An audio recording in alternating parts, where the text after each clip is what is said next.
2nd, 2023. Mr. Mendelson has been a member of the D.C. Council since 1999. Welcome. Next, we have Brian Schwab, Attorney General of the District of Columbia. He was sworn into office on January 2nd, 2023. Welcome, sir. And finally, we have Gregory Jackson. Mr. Jackson served as the Deputy Director of the White House of Gun Violence and Prevention and Special Assistant to the President during the Biden administration. Again, thank you all for joining us. I look forward to this discussion today. I'll say again, the purpose of this hearing is to try to determine solutions to the crime crisis in Washington, D.C., and how we can work together to make sure that the district is safe for all the residents and all the visitors who come here on a daily basis from all over the world. Pursuant to Committee Rule 9G, the witnesses will please stand and raise the right hand. Do you solemnly swear or affirm that the testimony you are about to give is the truth, the whole truth, and nothing but the truth, so help you God? Let the record show that the witness has answered in the affirmative, and thank you all. You may take a seat. We appreciate you being here today and look forward to your testimony. Let me remind the witnesses that we have read your written statement and they will appear in full in the hearing record. Please limit your oral statement to 5 minutes. As a reminder, please press the button on the microphone in front of you so that it is on and the members can hear you. When you begin to speak, the light in front of you will turn green. After 4 minutes, the light will turn yellow. When the red light comes on, your 5 minutes have expired, and we would ask that you please wrap up. I now ask Mayor Bowser to begin the opening statement segment of this hearing, and Mayor Bowser, the floor is yours. Thank you, Mr. Chairman. Chairman Comer, Ranking Member Garcia, and members of the committee. I'm Muriel Bowser. I'm Mayor of Washington, D.C., and I'm joined by the Chairman of the D.C. Council, Phil Mendelson, and the Attorney General for the District, Brian Schwab. I'm pleased to be here today to report on the state of the district. First, a bit of a primer about my hometown. As you know, in 1973, Congress passed the District of Columbia Home Rule Act, creating a local government with an elected mayor and elected city council. We are represented in this body by a mighty warrior, Eleanor Holmes Norton, but she does not have a vote, and we have no representation in the Senate. D.C. residents are full-blooded, tax-paying Americans. We are a donor state. We give more to the federal government than we get back. We have all the responsibilities of citizenship, but not the most important benefits: representation and full autonomy. I'm proud to report that the state of the district is strong, and while we face macroeconomic headwinds, with our continued sound financial management and your help, our economic growth outlook can improve. I recently sent to the council our 30th consecutive balanced budget with no new taxes or fees, a budget that reflects the sober reality of our time: declining revenues due to the unfortunate continuation of remote work, the reduction and relocation of DC-based federal workers, and other macroeconomic shifts. In 2024, we had the fastest growing population in the nations. Our schools grew in enrollment and achievement. Our parks system was rated #1. Over 27 million people visited our city, besting our previous record. Our metro system rebounded faster than other transit systems in the nation, and we drove down violent crime by 35%. Let me say something about our public safety ecosystem. It is unique. Like what happened in most jurisdictions across the country post-COVID, we experienced a violent crime spike in 2023. When I was last here, I explained how we would drive down those trends, and it is working. Today, compared to 2023, burglaries are down 34%, theft, motor vehicle theft, 37%, homicide down 44%, robberies down 60%, and carjackings are down 71%. Overall, violent crime is down 53% compared to 2023. And in the recent federal surge, we accelerated those gains, including a 1-month reduction in carjackings of 75%. In my last visit, I also explained the peculiarities of our system. We are very proud of the men and women of MPD who commit their lives to protecting the nation's capital, and they have my commitment to get back up to 4,000 officers with critical changes to our policy environment, a 13% raise, and enhanced recruitment efforts. MPD makes arrest. Most adult cases, however, are prosecuted by the U.S. Attorney for D.C., who is part of the United States Department of Justice. Our youth offenders are prosecuted locally by our Attorney General, and our Department of Youth and Rehabilitation Services, a local agency, is responsible for their commitment. But our youth and adult offenders are supervised by federal agencies. DC Jail is local, but most of our residents who are committed to detention are in federal facilities across the nation. Our judges are appointed by the president and confirmed by the Senate. We currently have 13 vacancies. As I've told you, we are putting every resource necessary towards public safety.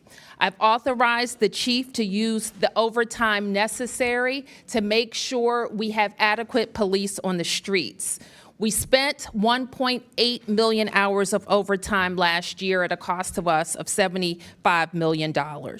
I've also reported to you previously that we engage regularly with regional and federal partnerships, including the United States Attorney, the FBI, and the ATF.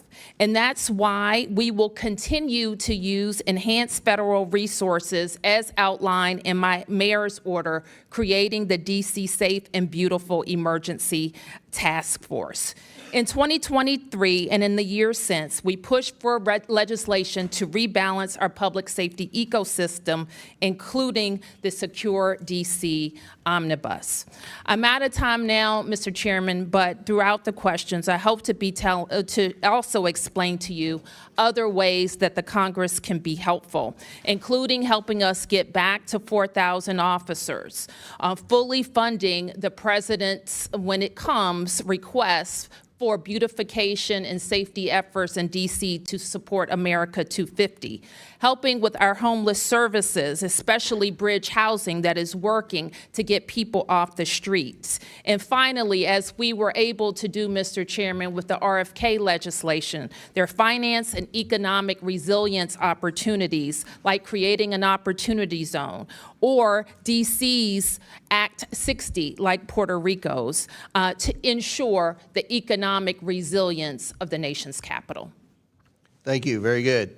I now recognize Chairman Mendelson for his opening statement. Thank you, Chairman Comer, Ranking Member Garcia, Congresswoman Norton, members of the committee. I'm Chairman of the Council of the District of Columbia. Our form of government is nearly identical to yours. The Council's relationship to the mayor is the same as yours to the president. I'm pleased to testify and to finally present our views on matters that are clearly of concern to the committee. We are a beautiful city. Our parks, our public parks are well maintained. Our roads are in good condition. We have a world-class public transit system. Our public education system is a leader in the country in terms of choice and a leader among large city systems in terms of growth and academic achievement. Political rhetoric notwithstanding, criminal activity has been on the decline, with violent crime dipping to a 30-year low last year and even lower this year. The percentage of our citizens with health insurance is one of the highest in the country. Public lands, public transit, public education, public safety, public health, core functions of government, and we are doing well. And we are well managed. We adopt a balanced budget on time every year. We spend within our budget every year. We've had clean audits every year. We continue to maintain strong cash reserves. All of our pension programs are fully funded, and we continue to maintain AAA and AA+ financial ratings despite Wall Street's expressed concern over the negative economic impact of federal actions. Despite these pluses, we are a city under siege. It is frustrating to watch this committee debate and vote on 14 bills regarding the district without a single public hearing, with no input from district officials or the public, without regard for community impact, nor a shred of analysis including legal sufficiency or fiscal impact. Bills like H.R. 5183, the District of Columbia Home Rule Improvement Act, make the district less efficient, less competitive, and less responsive to the needs of a highly complex, unique local government that serves local, county, and state functions. The SOAR Improvements Act would actually hurt 50,000 school kids in the district by defunding the D.C. public school system by approximately $17.5 million. It also would void a long-standing compromise agreed to by Congress with district officials. H.R. 5140, the Juvenile Sentencing Reform Act, is actually criminogenic. Data suggests that juveniles tried as adults are not scared straight, but rather are more likely to reoffend sooner and more often than those treated in the juvenile system. Moreover, you criticize the council for being soft on crime, but the current age thresholds this bill repudiates were enacted by Congress. Over the last several years, the council has taken steps to strengthen our criminal laws, and I will note that we have been able to pass these bills while Congress has not. For instance, we have strengthened the probability of pretrial detention. Even before we did that, the rearrest rate for individuals released pretrial was among the lowest in the country. We have strengthened, by clarifying and imposing new penalties, the criminal laws including shoplifting, carjacking, strangulation, and felony endangerment with a firearm. We have reinstated police resource officers in our schools, and we have taken a number of steps to support our police, including approving just yesterday a 13% pay raise for police officers and approving hiring incentives to increase the ranks of our police force.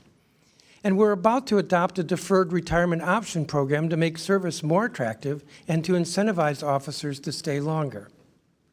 Instead of blaming the council, there are tangible actions we need from you because our public safety system is part federal. For instance, the greatest deterrents to crime are arrest and prosecute, but the U.S. Attorney prosecutes our criminals. And the best way to reduce recidivism is prison programming, but the U.S. Bureau of Prisons is responsible for this. And to further reduce rearrests for ex-offenders and pretrial suspects, we need two federal agencies, CSOSA and Pretrial Services, better resourced. If Congress really wants to further reduce crime in the District of Columbia, here's what you can do. Fill USAO vacancies. Double the funding we already provide for MPD hiring bonuses. Adequately fund CSOSA and the Pretrial Services Agency. Fully reimburse MPD for protecting the federal presence. The underfunding by Congress over the last 4 fiscal years totals $83 million. Submit and confirm our judicial nominees. Our courts have a 20% vacancy rate in judges, backlogging the criminal docket. Amend the Federal Privacy Act so that more data can be shared between federal and local law enforcement agencies. Allow our local attorney general to prosecute all misdemeanors because the United States attorney usually does not. And help us pay for a new jail, which houses federal prisoners, just as Congress helped pay for a new forensic lab 15 years ago. Thank you for this opportunity to testify. I appreciate the committee's attention, and I also want to welcome Congressman Garcia as the new ranking member. Thank you. Now recognize General Schwab for his opening statement.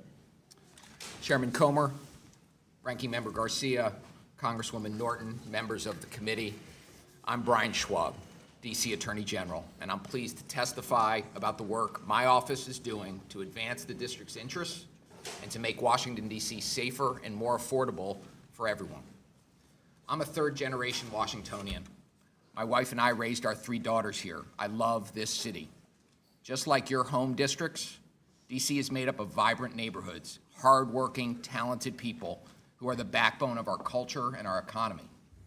We are small business owners, veterans, teachers, nurses, and police officers, committed civil servants. We are Americans who deserve the same freedom to govern ourselves as your constituents enjoy.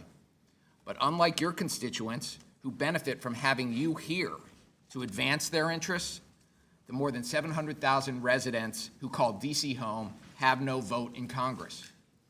We do, however, have elected local leaders, including an elected Attorney General.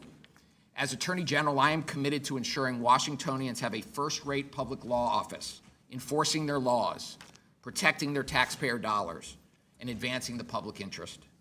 My office handles thousands of matters across an array of issues, from enforcing child support orders and protecting domestic violence victims to holding companies accountable for fueling the opioid crisis. We protect seniors and consumers from scams. We go after slumlords. We defend district agencies, including our police department, securing and saving hundreds of millions of dollars every year. Nothing is more important to the work we do than making the district safer for everyone who lives here, works here, and visits here. As you've heard, D.C.'s criminal justice system is unique, and its structure is often a source of confusion. Unlike anywhere else in the country, the responsibility for prosecuting local crime in the district is divided between the federal government, the United States Attorney's Office, which handles all adult felonies and most adult misdemeanors, and my office, which prosecutes juvenile delinquency cases and certain adult misdemeanors. Because the vast majority of crime in the District of Columbia is committed by adults, not juveniles, it is the U.S. Attorney's Office that handles the vast majority of prosecution. Despite our limited jurisdiction, we take our responsibility over juvenile prosecution seriously. Our attorneys aggressively prosecute violent juvenile offenses whenever there is sufficient evidence to meet the burden of proof. Kids must face consequences, swift and certain consequences when they break the law. And our prosecutors work every day to hold them accountable and ensure victims receive justice. Last year, we prosecuted 84% of all violent juvenile cases, including over 90% of homicides and attempted homicides, 87% of carjackings, and 86% of gun cases. Crime rates last year reached 30-year lows and have continued to decline this year. But there is more work to be done. We must continue to pursue a comprehensive public safety strategy. Effective policing and prosecution are critical, so too are preventive efforts designed to stop crime before it happens. Keeping people safe is not a choice between law enforcement or prevention. We must do both. As the nation's capital, public safety in the district has always required a strong working partnership with federal law enforcement, regardless of who is in the White House. We have worked and will continue to work closely with our federal law enforcement partners every day. But declarations of emergency and unilateral federal actions, taken without coordination or advance warning, do not promote long-term public safety.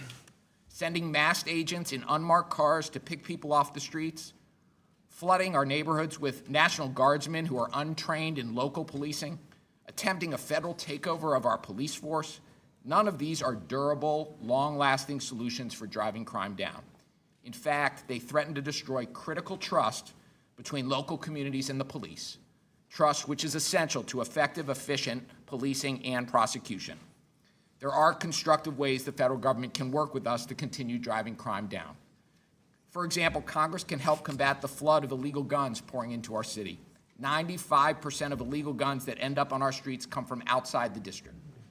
We also need help filling longstanding judicial vacancies, confirming our highly qualified nominees. The vacancy crisis has led to severe case backlogs, with felony cases being scheduled into 2027, resulting in delayed justice for crime victims and the community.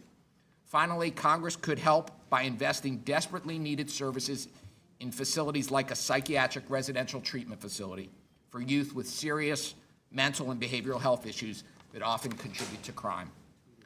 All of us, DC's elected officials, members of Congress, we have a shared goal of continuing to make durable improvements to public safety in the District of Columbia. I and my office are ready to have serious discussions on how best to do that with anybody who is willing in good faith and in a spirit of partnership to have them with us. Thank you for having me here today. Thank you, General. Now I'll recognize Mr. Jackson for his opening statement. All right, thank you, Chairman Comer, Ranking Member Garcia, Congresswoman Norton, and the committee for having me. I'm Greg Jackson, a D.C. resident, a survivor of gun violence, and the former Deputy Director for the first ever White House Office of Gun Violence Prevention. This was an office that coordinated federal resources, implemented life-saving policies, and coordinated with local leaders to achieve a 13.2% reduction in violent crime and a 31% reduction in homicides nationwide in just 2 years. I spent the last decade of my life working to address this crisis, from consoling a mother who lost her 10-year-old who was buying ice cream in D.C. to walking the hallways in Parkland with families that have lost their loved ones to school shootings. And we've seen firsthand how this is destroying too many families in our country. This is now the leading cause of death for youth in America, the leading cause of death for pregnant women in America, and now the leading cause of newly disabled Americans. With 1 in 5 Americans being impacted by this violence, this is also personal for me. I'm a survivor of gun violence. I was shot, the bullet hit 2 arteries. I've also lost my teenage mentee, DeMarcos, from a shooting. And I've also sat with families throughout this district. Despite this crisis we face, the last few years have shown us that we do have solutions that work. In the previous 2 years, D.C. and cities across the country have seen historic reductions in gun violence without the deployment of masked agents or the military. We did this by investing in prevention and intervention efforts to communities at risk and strategically investing in law enforcement to keep illegal guns off of our streets and to close homicides. Recently, even the current FBI director, Kash Patel, celebrated historic levels or historic reductions in violent crime.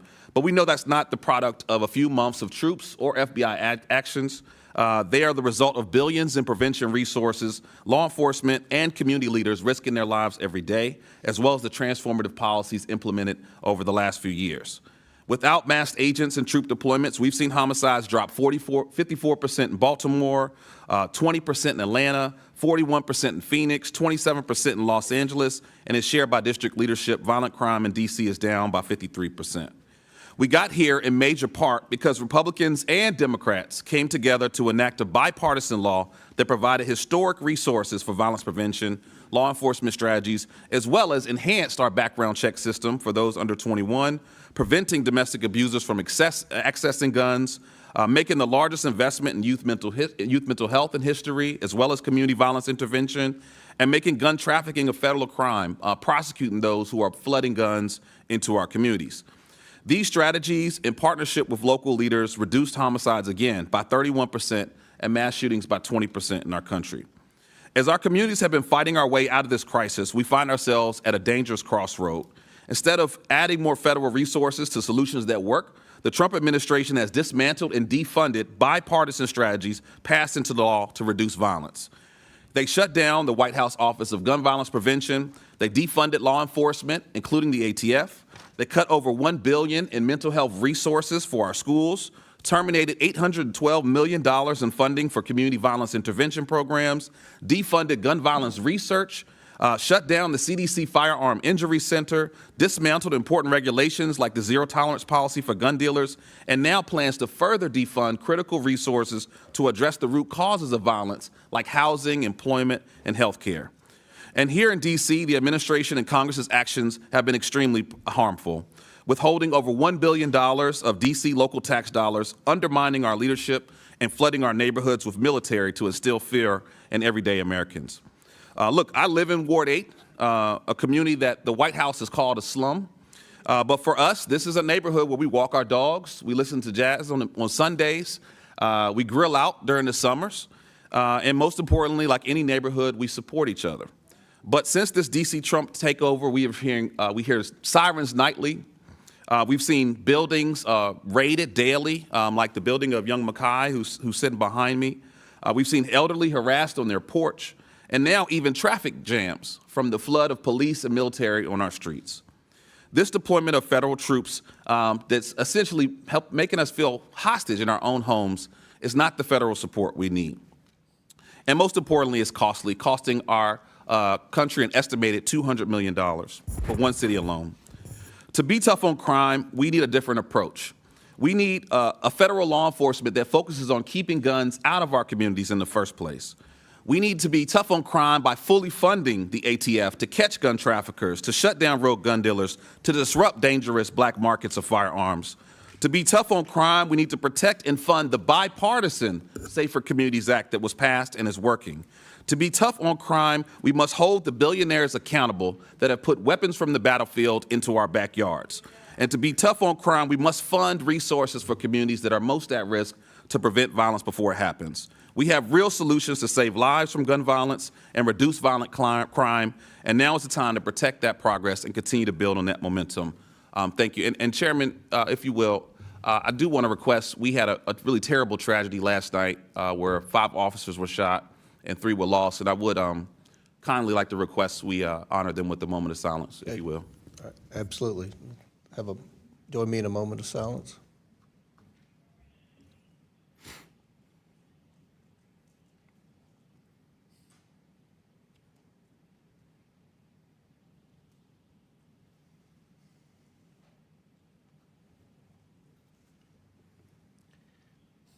Thank you. Thank you. Thank you for your statement, Mr. Jackson. That concludes our opening statements. We're now going to proceed with questions. The chair recognizes the gentleman from Arizona, Dr. Gosar, for 5 minutes. Thank you, Mr. Chairman, and welcome, Mayor Bowser. I often say that trust is a series of promises kept, and it's been made clear that Congress can't trust the swamp to enforce the rule of law. Last week, this committee passed my bill, the District of Columbia's Home Rule Improvement Act, to ensure our nation's capital is safe, stable, and governed responsibly. Congressional oversight is vital to rehabilitate the District of Columbia from its chronic crime epidemic and restore law and order.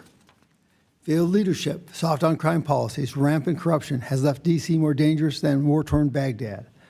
This committee's investigation reveals Metro PD falsified crime statistics, while the Attorney General's office seals the juvenile criminals records to protect those so-called minors. But let's be honest, they aren't kids. These are 24-year-old criminals. By allowing adults to be tried as minors, Washington, D.C. is aiding and abetting criminal activity that threatens the lives of residents, visitors, and everyone who works in our nation's capital. Washington, D.C. must earn back the trust of President Trump and Congress, but it does not happen just by blatantly manipulating crime statistics, seeking politically motivated litigation, and spending irresponsibly. Mayor Bowser, I must tell you, I've never felt safer in D.C. There's a record low crime rate, an increase in gang-related arrests, and friendly National Guardsmen patrolling the streets. Why is D.C. safer now than it was 38 days ago? Thank you for the question, Congressman. And as I explained when we were here 2 years ago, it is true that we experienced, like many places, a spike in 2023. I can say unequivocally, this is not 2023. In each of the past 2 years, we have driven down crime. In 2023, we finished the year 35% down. Last year, we finished the year, I believe, 24% down. And all throughout this year, we were driving down to more than a 20% decrease in violent crime. I have also testified that during the surge, we experienced many hundreds of federal officers and agencies that we typically work with, and we did experience further decreases in all categories. The most substantial was in carjackings. Gotcha. Now, Chairman Mendelson, you voted in favor of the Youth Rehabilitation Amendment Act of 2013, right? Correct. Okay. Now, if this bill allows adults under 25 years old to be prosecuted as minors. In 2023, you testified before this committee that there was no crime crisis in D.C.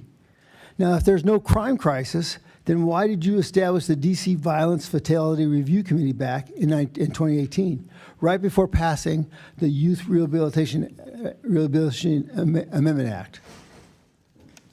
In fact, hold on, I'm not done yet. Sure. In fact, this review committee, according to the D.C. Code, Chapter 14A, is tasked with examining crimes against adults 19 years old and older.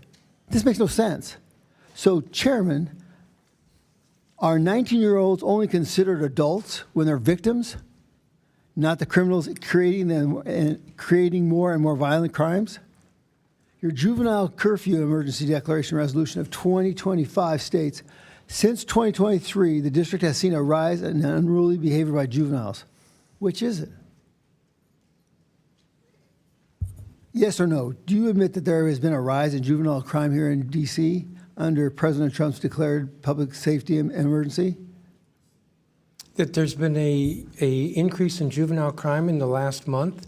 I've not seen the data. I don't think so, though. Okay. But let me just say that the Youth Rehabilitation Act doesn't allow adults to be prosecuted as minors. They're still prosecuted as adults. Well, I mean, it's very confusing when you have the definition of a minor is 25 and under. And then your statistics, actually, you look at victims at 19 years and younger. So it has to be statistically you can make anything work with statistics. Well, So it's got to be one way or the other. as you know, each law sometimes has its own definition. So for purposes of YRA sentencing, we define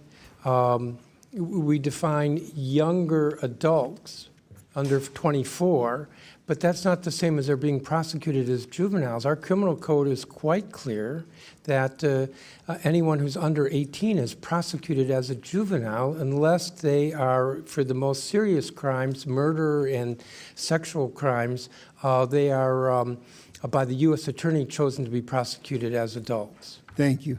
Thank I you, yield Chair. back, Mr. Chairman. Thank you. Chair recognizes Mr. Garcia from California. Thank you, Chairman Comer. I want to just also say this clearly. I know that we all believe this. Violent crime, we know, has no place in our communities. People absolutely have a right to be concerned about crime. As a former mayor, and a lot of us have been in local government, we know that those concerns are real on the ground. Now, Democrats believe in investing in solutions that actually make people safer.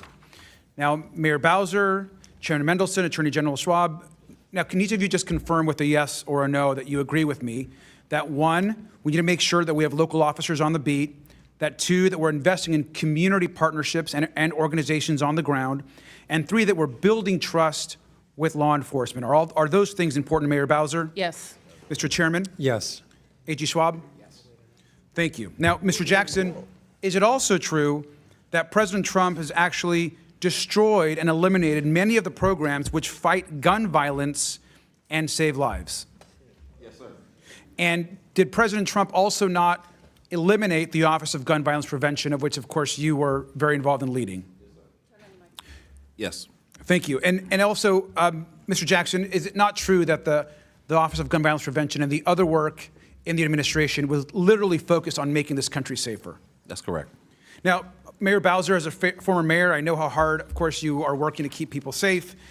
You have said that mass ICE agents on the streets of D.C. are not helping, which I appreciate, and all of us appreciate. And of course, today we could be talking about more community policing. We could be talking about illegal guns. We could be talking about real partnerships and fully funding Washington, D.C. But we can't do that, of course, because the majority continues to ignore the crimes and corruption at 1600 Pennsylvania and the corruption of this administration. Now, we can't pull out a full map of Washington, D.C., but there are other corruption hotspots across the district. Now, let's look right next door to the White House. Here is the headquarters of the Office of Management and Budget.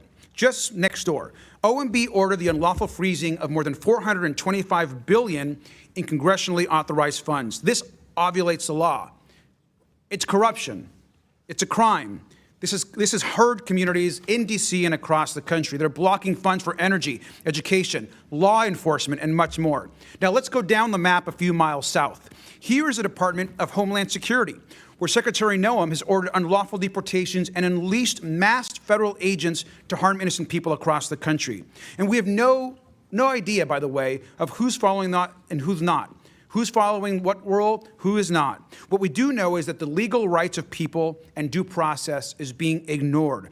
If we go up the map back to the north on Maryland Avenue, we have the Department of Education, also in D.C., more crimes and corruption. Here, the Trump administration illegally froze billions of dollars of K-12 and adult education funding. They even froze funding for mental health. And they're trying to illegally dissolve the agency in violation of the law. Again, more crimes and corruption in Washington, D.C. This would devastate children across the country, especially those with disabilities. Now, if we go back downtown, here's the Department of Commerce, where Trump and the Secretary are breaking the law by illegally imposing tariffs without congressional approval. And all is being done in violation of the law, according to the U.S. Court of Appeals. And finally, if we go across the river, another part of D.C., to the Pentagon, Secretary Hegseth is politicizing the military. He leaked classified information, putting Americans in uniform at risk, and he's illegally seized control of the National Guard and ordered soldiers to illegally engage in law enforcement activities. And so we can map DC, we can map where crimes is happening, we can map where corruption is happening. This, of course, is all we know, just the tip of the iceberg. Now, we could list nearly every agency across the government and every federal building on a map at where crimes and corruption are happening in the district. But we will not, in this process, be silent where this crime and corruption is happening. I want to thank, again, all of our witnesses for your work to lower crime in the district and to lower the temperature across your population. I thank you all very much. With that, I yield back. Chair recognizes Mr. Grofman from Wisconsin. Thank you very much. I'll point out this idea of crime going up or down. Crime, it depends what year you take as your base year.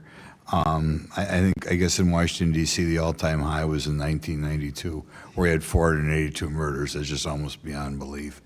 Last year, we had 187. If you go back 10 years to 2014, we had 105. So you could say the murder rate almost doubled, or you could look at what we were at 220 and say it fell dramatically. But in any event, I think the number of murders in Washington, D.C. is an embarrassment. The amount of crime is an embarrassment.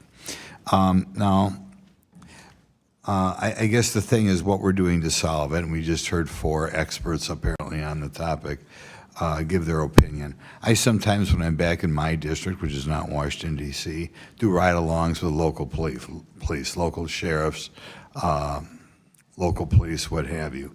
And I ask them what the causes of crime, and almost uniformly they talk about the breakdown in the family and how families are not as strong as they once were, is how they're not fathers in the family. And I think if you look at statistics, which are hard to find on the background of people committing crimes, you frequently look at what I would describe as weak families and fatherless families. Nevertheless, 4 of you in your prepared statements and talked about what we're doing to reduce crime. Not one of you mentioned the decline of the role in the decline of the role of the father in the family over the last. It's been just getting worse over the last 60 years. I'd like to ask you: are any of you doing anything to try to keep more fathers at home and being mentors for these kids? The vast majority of murders are committed by males. Are you doing anything along the line to get the fathers back in the home? Congressman, let me answer that by saying and I know that I focused a lot on our law enforcement efforts, but we commit to and invest in a lot of prevention efforts as well, from incredible and effective funding of our public schools to our... Yeah, I only got 5 minutes. We Yes, got to to address our- the topic. What are we Yes. doing to get fathers in the home?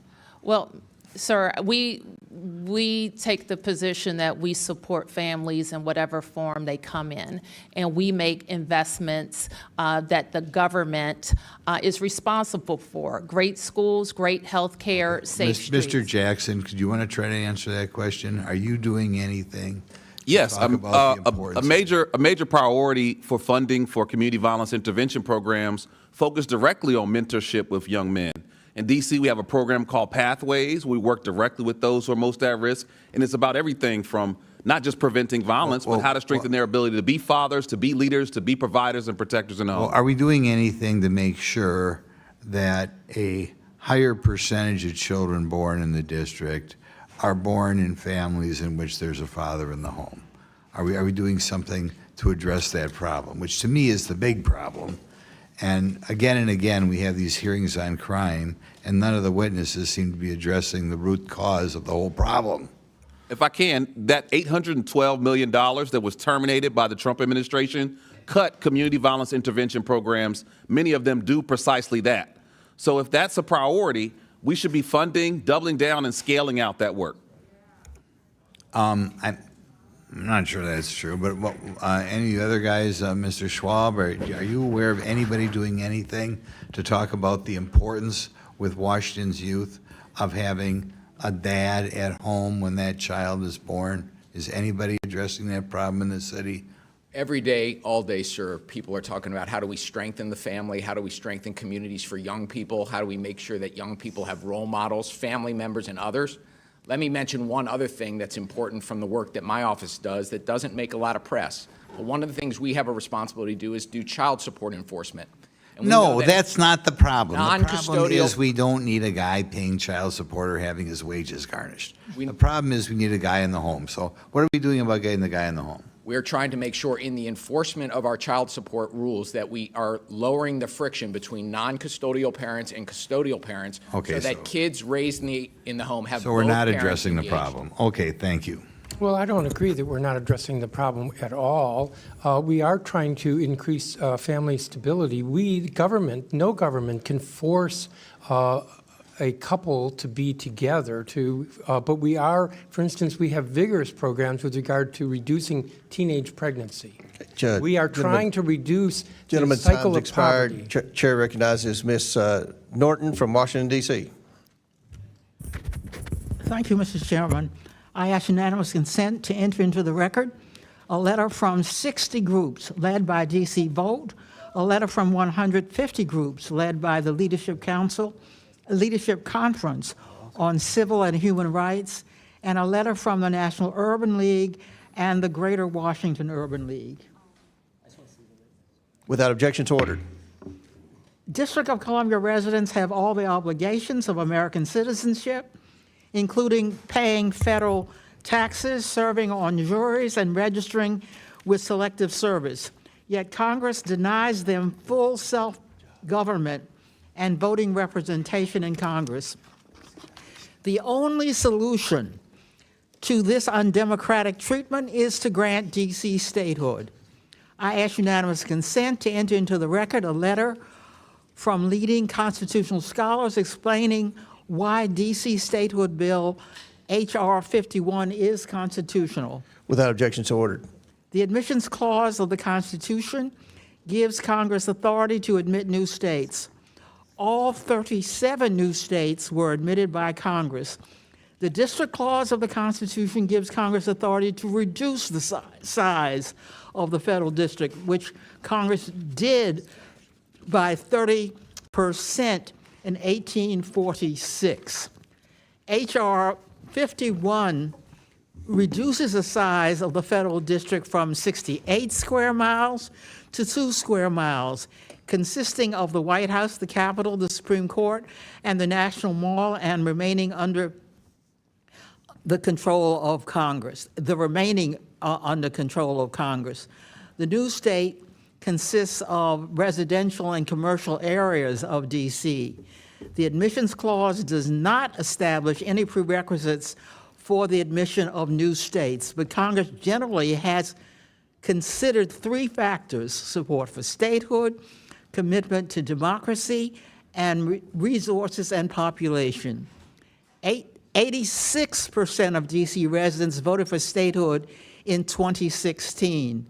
D.C. residents have demanded democratic rights for more than 220 years. D.C. has a larger gross domestic population than 16 states and a higher per capita gross domestic product than any state.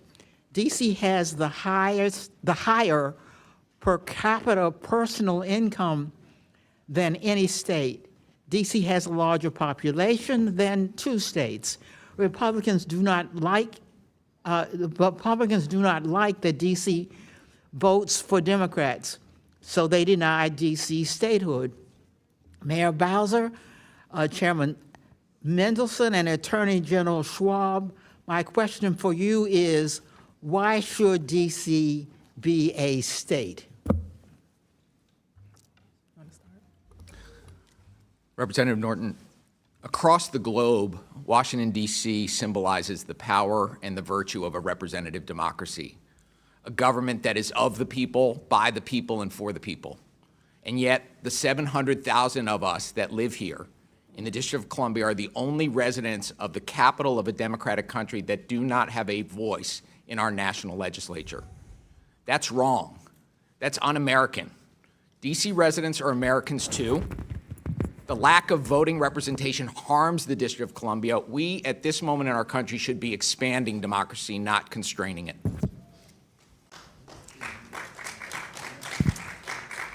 And Congresswoman, if I can add to Attorney General Schwab's remark, because frequently people focus on our lack of representation, and that is certainly an affront to us as tax-paying Americans. What gets less focus, but has come into focus over the last several weeks, is that we lack full autonomy. So for all intents and purposes, we function like a state. I function as our jurisdiction's governor and county executive and mayor. We perform the duties that all states are asked, and we don't do anything less. But we don't have control of our National Guard, and a peculiarity of our home rule charter, a president can declare an emergency in the district. So lack of full autonomy also prevents us from using the money that we raised in taxes, like happened this year. Taxes that we raised in the district cut from our approved budget, which forced us to cut services, including the pay raises that our police officers are due, being delayed until this October. Gentlelady's time has expired. Now the chair recognizes the chairman of the Judiciary Committee, Mr. Jordan from Ohio. Thank you, Mr. Chairman. Mr. Mendelson, is crime up or down in the last month here in D.C.? It's down.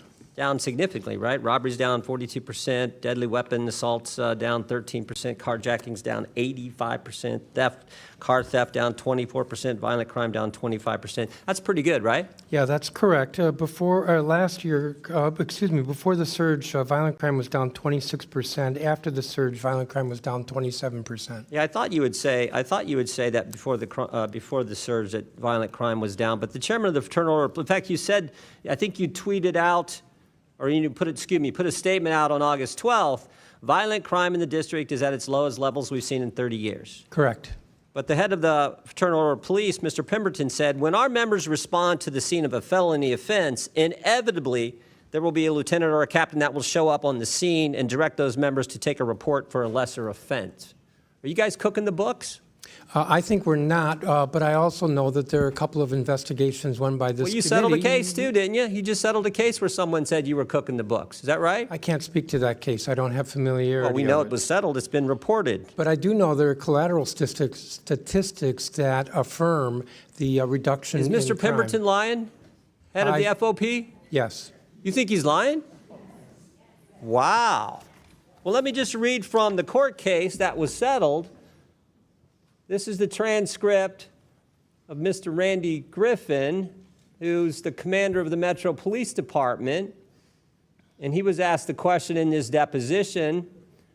He says, Lieutenant Andrew Zabowski came up with the classification of taking property without right, correct? He responded yes. Question, so he's saying that you told him to come up with a solution for the theft problem, which is driving up crime statistics for the district, correct? He responded yes. Sounds like you guys are cooking the books there, according to, this is under oath from the deposition from this case that was just settled with the person who brought the action, sergeant in your police department, but you're not cooking the books? Congressman, The question was to Mr. Mendelson. As I said, there are two investigations. I know there's one internal in the Metropolitan Police Department. I know that there's an investigation by this committee. I think that the three of us What's here taking welcome property that without right? investigation. What's taking property without right? Oh, that would be theft. Why not? Well, why not call it theft? Why come up with this designation? In fact, that's what he says. He's asked the question. Congressman, I can't the speak to that the solution from case. Mr. Zabowski was to come up with this TPWR, taking property without right. What is that? Taking property without right is what again?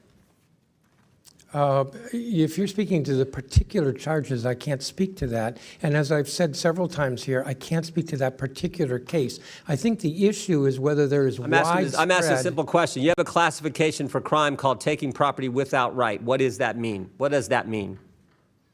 It means just what it said, if that's what the crime is. Well, why not call it, I mean, what would a normal person call taking property without right? Are we talking about what the criminal code and the specific No, I'm just crimes talking are? about that statement that you have that's grown 500% in the last several years, that specific category of crime. I'm just wondering, what does that exactly mean? So if we look at collateral data such as ShotSpotter, we know that gunshots are down 29% from 23 Taking to 24. property without right was the question. What does that mean? I've already answered you, sir. And what'd you say again? I said that if you're speaking to a particular offense in our criminal code, I cannot speak to that particular offense. Why not just call it stealing? That's what we would all, someone comes and takes something that belongs to me, or someone comes and takes something that belongs to you, we call it stealing. Why well, create this sir, new category that grows 500% that I think allows you to cook the books Sir, as the head of the FOP in your city said As you so? know, as the chair of the Judiciary Committee, there are for many offenses a range of possible charges from misdemeanor to felony and different shades of felony. So I'm not I am not familiar with that particular offense. Is it a good thing that, are you against having the National Guard here, or do you think that's been helpful to the citizens and the families and the people who live in the D.C. area?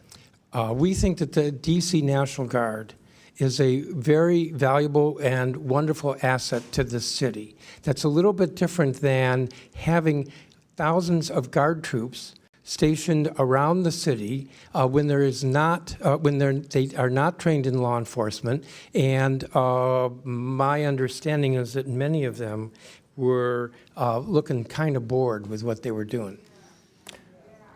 My time is run out. I yield back, Mr. Chairman. Chair recognizes Mr. Lynch from Massachusetts. Thank you. I want to thank the witnesses for your willingness to come before the committee and help us with our work. Mayor Bowser, back in March, the Republican leadership here in the House cut $1.1 billion from the D.C. budget. Yes, Is that correct? that's correct. So I live in Boston. We have about 700,000 people in our city, pretty much the same size as D.C. I know taking $1 billion out of our budget would kill us, in terms of our ability to deliver services and fund a police department. Can you talk about what that meant? It is ironic. It is ironic that the same people who cut $1.1 billion out of your budget 4 months later are saying, we're going to take over the city because you're not taking care of law enforcement. That's correct, Congressman. And it was especially problematic because it came mid-year. To cut $1 billion with 12 months is bad enough, but to cut it with 6 months, it's almost impossible. And Mayor, tell me where that $1.1 billion, where did it come from? It came from every one of our sectors. And when you have to cut that much But I mean, money. the source, was that from D.C. taxpayers? 100% local dollars. Okay, And so they cut $1.1 billion of the tax money paid by D.C. residents. That's They correct. cut that from your budget so that you can't provide as much law enforcement and police officers to patrol these streets. Is that right? That's right. And Chairman Mendelson, you mentioned earlier that it had about $83 million underfunding of the police department directly. Is that correct? That is correct.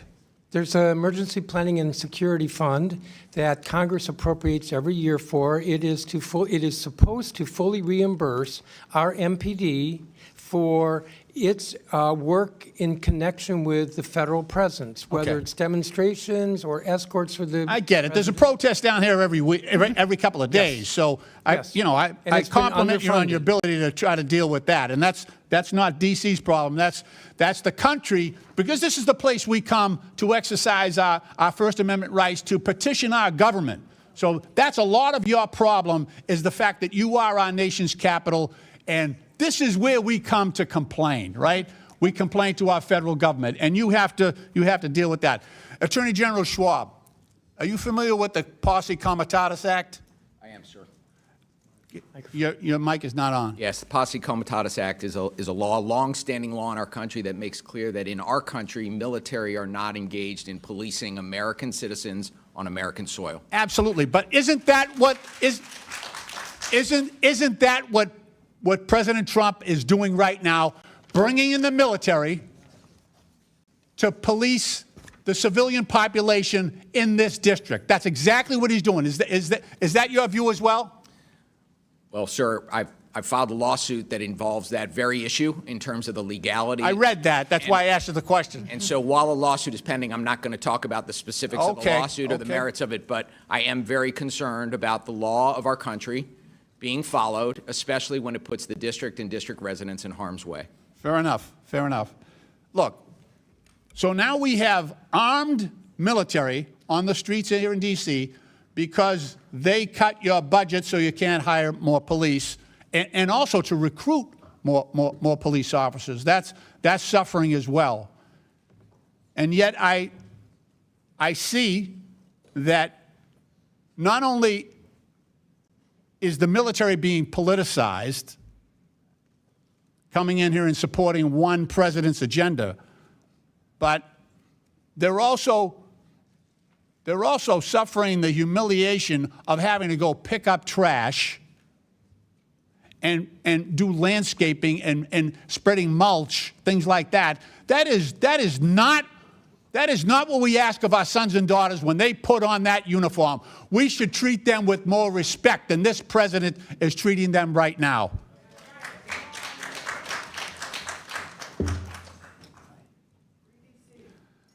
Madam Mayor, how many additional police officers do you think you could hire with that $1.1 billion that was cut from your budget? Well, we think we can safely hire up to 300 officers per year. We know that we can add to our recruitment bonuses. We know that we can invest in the types of things that young officers want, like take-home patrol cars, like updated training facilities, and improved district headquarters. Thank you very much. Mr. Chairman, my time has expired. I yield back. Thank you. Chair recognizes Dr. Fox from North Carolina. Thank you, Mr. Chairman. Mayor Bowser, I'm going to ask you a simple question based on the question you were just asked. Do you commit to use all that money to hire law enforcement people? We commit to using it for law where it was cut primarily. We have No, I just need to know yes or no. Will you, because you're making a big deal about wanting that money for law enforcement. Would you use it for law enforcement, yes or no? Well, Congressman, we want the money because it was approved by this Congress and it's our money. Thank you. We want it for law enforcement. I take that as a no. We want it for fire and EMS. Mayor Bowser, we I'm want going to change the way I'm asking you questions. Mayor Bowser, it's my time. It's my time. There'll be order in here. Let Dr. Fox has the time. Let Dr. Fox proceed, Dr. Fox. Mayor Bowser, do you agree that a key part of reducing juvenile crime is by improving education outcomes for students in Washington, D.C.? Yes. Good. So you believe that education is important for reducing juvenile crime. Do you also agree that the D.C. Opportunity Scholarship Program, or D.C. OSP, which expands educational opportunities for low-income families, plays a part of helping us reach that goal? We have a system of choice here that includes opportunity scholarships, public charter schools, and traditional public schools. Yes, ma'am. All three. I'm quite familiar with that. Yep. So we know students in the D.C. OSP can receive a high-quality education while they may be otherwise left behind in the horribly underperforming schools in D.C. This program provides real school choices for families, been repeatedly studied and evaluated. The results show that participants in the program thrive and see higher rates of high school graduation and the pursuit of higher education. Mayor Bowser, given the recent spike in juvenile crime in the city, I hope we can agree it's more important now than ever that school children have pathways to succeed and learn in safe, high-performing schools. What is your administration doing to ensure students have access to alternative education programs, including the DC OSP, to keep them engaged and on track? Well, we have been very supportive of the SOAR Act, and we encourage this Congress to continue to support SOAR, where we invest in all sectors, including the Opportunity Scholarship Fund. We're also very proud that when we look back over 15 years in our investments in school reform with mayoral control of the schools and council oversight of the schools, we've seen enrollment in our schools nearly reach 100,000. We've seen achievement outpace our peer schools across the nation, and our children have rebounded from COVID learning loss faster than most. Thank you. And Thank our you. residents are responding. Thank you, Mayor. Thank you. Okay, I just was going to add that our residents are responding by sending their children to their neighborhood schools. Thank and that you. is a marker of success. Thank you. Chairman Mendelson, given that better educational opportunities are strongly correlated with reductions in juvenile crime, what immediate steps is the City Council taking to ensure that DC youth have the best educational opportunities and are not left behind in failing schools? Well, Congresswoman, thank you for that question. The council has actually taken a number of steps to ensure that funding is not cut to our local schools, that the individual schools in DCPS and in the charter schools are fully funded. We have been very aggressive about assuring that. But I want to note that the legislation that was passed would have the effect of cutting DCPS by $17.5 million a year. That is hurting kids, hurting 50,000 kids in our DCPS system because they will get $17.5 million less, and that is substantial. Thank you. A.G. Schwab, what evidence does your office have that designated juvenile curfew zones have successfully reduced incidents of teenagers roaming or causing disturbances in residential neighborhoods, and how are those results measured? We have seen, and I support the chief's use of curfew with respect to juveniles. The way the curfew has been used here in the district is a tool for the MPD to ask young people to disperse if there are large groups of them. That has been largely successful. If youth have not dispersed in response to the MPD request, MPD will occasionally pick those youth up and bring them to what's called our Youth Services Center, where their parents are called and they're brought home. We have not seen an increase in prosecution related to curfew, but we know anecdotally that the curfew, at least as a short-term measure, has been effective in dispersing large crowds of young people. Thank you. I yield back, Mr. Chairman. Thank you. Mr. Chairman, I would like to ask for unanimous consent. Yes. Mr. Chairman, I would like to ask for unanimous consent to enter into the record a article from Vox News entitled "Laboratories of Democracy, Washington, D.C. showed how to do universal pre-K right. D.C. offers free pre-K for toddlers. The ripple effects have helped K through 12 schools." This is the first city in the United States to have universal pre-K in the country. Chair recognizes they Mr. are Kristamorte. innovating and leading the Ms. way. Stansbury, no tryouts for MSNBC. Chair recognizes, and before I recognize Mr. Kristamorte, if I may, that $1 billion is restored in the continuing resolution that we're going to vote on tomorrow. It hasn't been taken up. The Senate took it up a long time ago, and this Well, House has I've been refused a to take that proponent up. for that, and So let's not I've talk publicly- about what we're going to do. Let's talk about what we've done. Well, are you going to vote for the CR, Mr. Lynch? Are the Democrats going to vote for the CR that restores that $1 billion funded one? I haven't read it yet.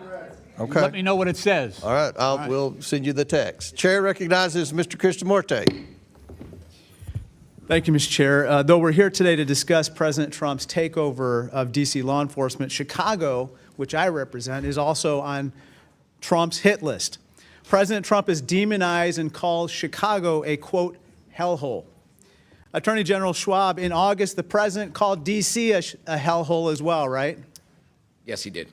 He also said, quote, Chicago is the murder capital of the world. And just yesterday, he called Chicago, quote, a death trap. I have here a list of states that, based on FBI data, have the highest number of violent crimes per capita. 4 of the top 5 states on this list are run by Republicans. And if you're talking about total murders in absolute terms, it turns out Texas is number 1. In this particular list here, Illinois is number 29. Now, Attorney General, you see Alaska tops this list. To your knowledge, the president hasn't called Alaska a hellhole, right? I have not heard that. And Arkansas is number 4 here. He didn't call Arkansas a hellhole, correct? I've not heard that. And you haven't heard the president talk about deploying the National Guard in Texas, correct? I have not. Folks, this isn't about crime. It's about politics. Just this week, Trump said, quote, "I'm going to Chicago early against Pritzker. Pritzker is nothing." That's not how a president should be talking about any governor or any state. I'd like to talk about the National Guard deployment here in D.C. and the cost of it. Now, Mr. Jackson, as you said, I believe that the D.C. deployment is going to cost over $200 million, correct? Correct. That's a projection. Let's see how this money is being used. Trump says it's for fighting crime. But here's a guardsman carrying trash. Here's a guardsman mowing the lawn. Here's a very nice gentleman, a guardsman carrying a leaf blower. Honorable work, certainly, but this is not why the taxpayers fund the National Guard. If Trump was serious about crime, he wouldn't cut nearly $4 million in federal funding for local violence prevention groups in Chicago. Attorney General, you'd agree the president should be funding these crime prevention programs, not cutting them, right? As I said in my testimony, sir, prosecution and prevention are both essential to making sure cities are safe, and we have to do both. Crime intervention work, violence intervention work has been successful here in the District of Columbia in terms You shouldn't be cutting that of work, driving right? gun violence down. We need to invest in it. Not cut it, right? Correct. This week, I want to turn to another topic. In Elgin, a Chicago suburb in my district, an American citizen was pulled from his home, cuffed, and detained by ICE. And another U.S. citizen in Des Plaines, also in my district, was tased in the face and detained in another ICE operation. This is shameful, and I'm extremely concerned about the safety and well-being of my constituents. I'm also concerned about the devastating impact that out-of-control ICE raids and the deployment of the National Guard will have on the economy and jobs back in the Chicago area. Let's look at a couple stats. Foot traffic for Chicago's second most profitable business corridor on 26th Street is down 60% since ICE raids began. And this is not just a hypothetical concern that the same would happen with the deployment of National Guard. Let's look at what's happened to D.C.'s economy. Mr. Schwab, CNN has reported restaurant reservations decreased by as much as 31%, and foot traffic in retail stores is down 81%. Those reports show that the president's unilateral deployment of the Guard is hurting the local economy, right? That's consistent. Folks, our economy is softening. Unemployment and prices for necessities like vegetables are soaring.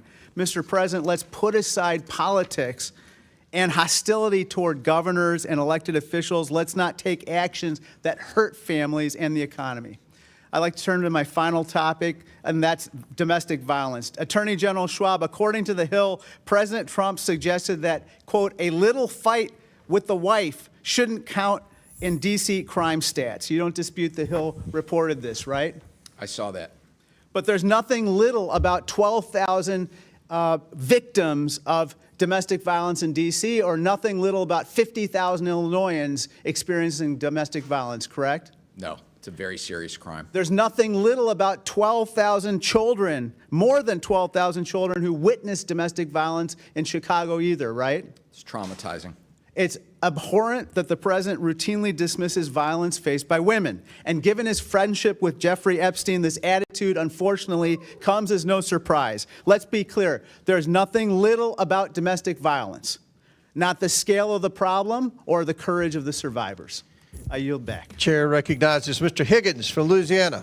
Thank you, Mr. Chairman. I yield 2 minutes to the gentleman from Ohio, Mr. Jordan. I thank the gentleman for yielding. On August 11th, 2025, the day the president took action here in D.C., Councilman Allen said this: the president taking over local control, the MPD, and putting the U.S. military onto the streets of D.C. under the guise of public safety is wrong.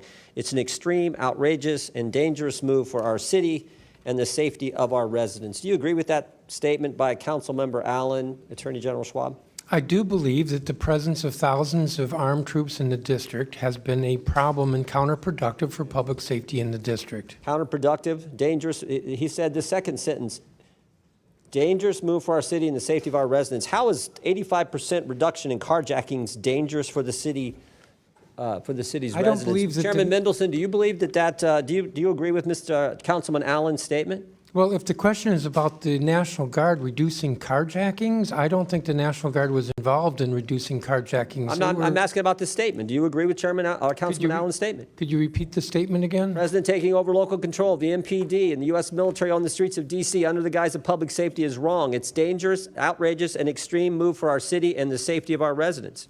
If you'll recall, at the time that he said that, the order He from said the that the attorney, day it happened. Yes, the order from the Attorney General was that all orders within MPD would have to be approved by. How about you, Mayor? Do you agree with the councilman's statement? But would have to be approved by the Asking the mayor now. I'm DEA. asking I the know, mayor but I now. didn't finish my sentence. Well, I'm Has to asking be the mayor the approved by the question. We control the DEA. time. Mayor That's Bowser, do you complete agree? disorganization. The mayor. Mr. Jordan, I think this statement is not what happened, actually. So the Home Rule Charter allows the president to make requests of MPD through the mayor. It does not allow the president to take over MPD, which at no time happened. Well, I'll just point out that it seems to me you disagree because you said just 2 weeks ago, we greatly appreciate the surge of officers that enhance what MPD has been able to do with the city. We know that when carjackings go down, when gun use goes down, when homicide or robbery go down, neighborhoods feel safer. So it's like Councilman Allen doesn't know what he's talking about. Looks like you definitely disagree with him. We, having more officers enhance the effectiveness of MPD allowed us to accelerate crime reduction. Representative Higgins. Thank you, Mr. Chairman, and I thank the gentleman from Ohio. We are constantly at odds with the leadership of D.C. as a body, Congress, from the Republican side of the aisle, because there's a fundamental difference between the ideological perspective of the elected officials of D.C. and the majority of Americans across the country. And this is their nation's capital. And we can admit that. It's okay to have ideological variances. The city of D.C. plays a special role, and it's our nation's capital. So there needn't be this level of friction when we're discussing variances of political and social opinion that exist within our own family. But this battle about the authority of Congress within our nation's capital and over our nation's capital that doesn't have to be a fight. The Congress shall have the power to exercise exclusive legislation in all cases whatsoever over such district. The indispensable necessity of complete authority at the seat of government carries its own evidence with it. This is baked into the birth of our country. And I have respect for the process that has elected you, good lady, and you, gentlemen. And I very much respect you, Sir Mr. Jackson. Of everybody here, you're plugged into the reality of the street. And I would like to talk to you further about some of the programs that you embrace. That's a different conversation. That's not elected guys with scripted answers scrubbed by attorneys. You're for real, and I'd like to talk to you more. I was happy to yield much of my time to the gentleman from Ohio. And Mr. Chairman, thank you for convening this hearing, and I yield my time. Thank you, Mr. Higgins. Mr. Chair, I request unanimous consent. Okay.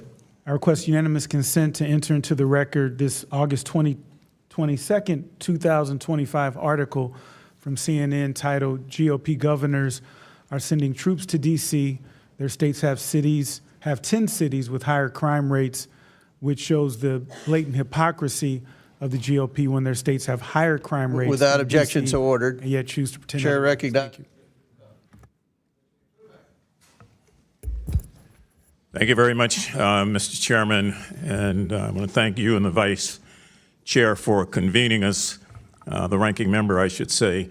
Madam Mayor, good to see you again. Good to see you. And you have a very tough job, and it goes without saying that the 800-pound gorilla in this room is a realization that you're fighting with one hand tied behind your back, and you're strapped in as a result of policies and rulings and law that prevent you in many instances from being the mayor that you want to be every day without being constrained.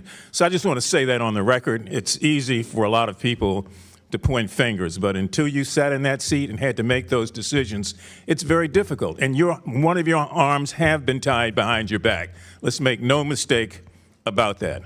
I want to thank all of you who are here, but one thing that I want to do is to go back and underscore the comments of Delegate Eleanor Holmes Norton. I brought this up at the last meeting that we had here on the District of Columbia, and that is the fact that at the end of the day, so much of this can be traced back to the imposition of policy on a governed people without their participation. Let me repeat that. The imposition of policy without participation by the citizens, the Americans. It's just as it was with the Boston Tea Party, comes down to taxation without representation. When you can't even fight for yourself, stand for yourself, vote for yourself, that's wrong. That's wrong. In 1973, let's get some of this on the record so that we have some perspective.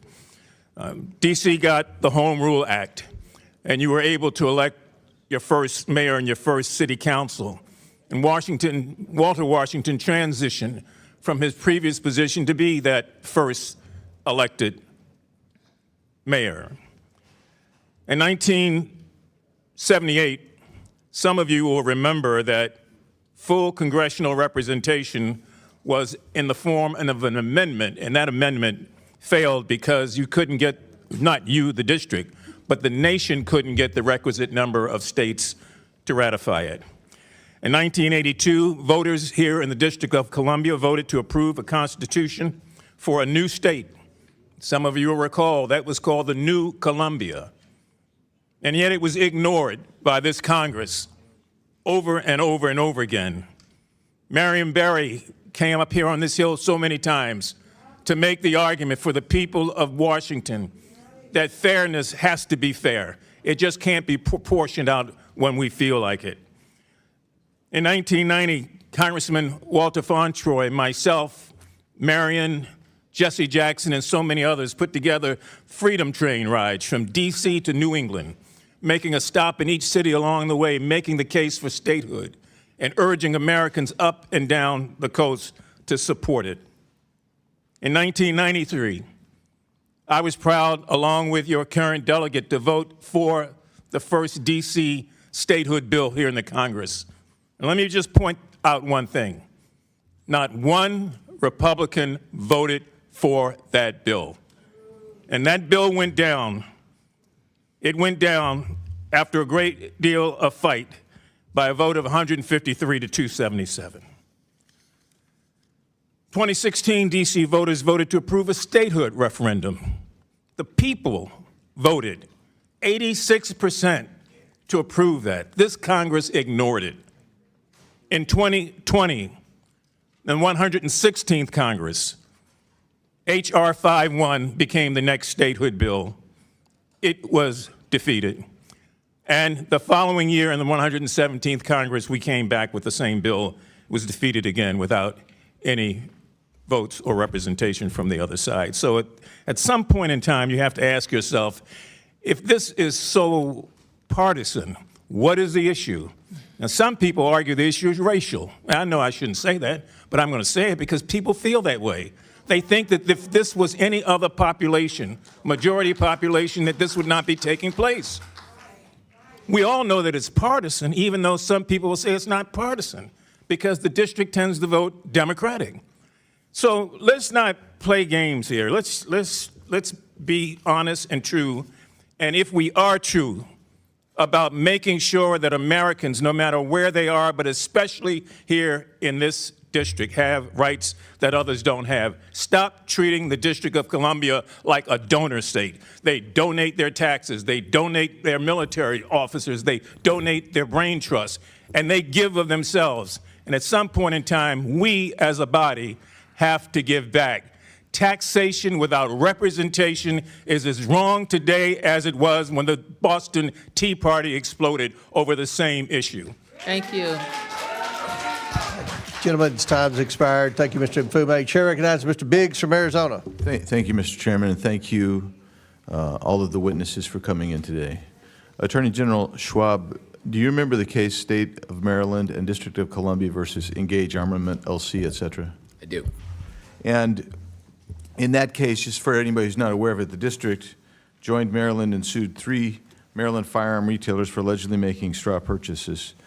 In your lawsuit, you engaged 2 outside counsel, one firm, I think it's called Every Town Law, and another was Perkins Coie. Do you remember that? I do. And how much did you pay Perkins Coie, and how much did you pay Every Town lawsuit?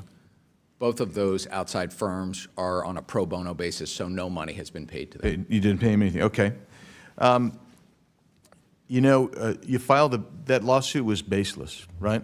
You'd agree with that now after you've read the verdict of the district court, and I'm going to go through that with you pretty clearly. Well, Mr. Biggs, as you know, that case has been dismissed and is on appeal, and given the fact Right. that it is still part of active litigation. You don't want to talk about it. I don't blame you. I'm not going to talk about the merits while it's in active litigation. Right. I don't blame you for not wanting to talk about it, because I go through here and at least 10 times the judge said there's absolutely no basis.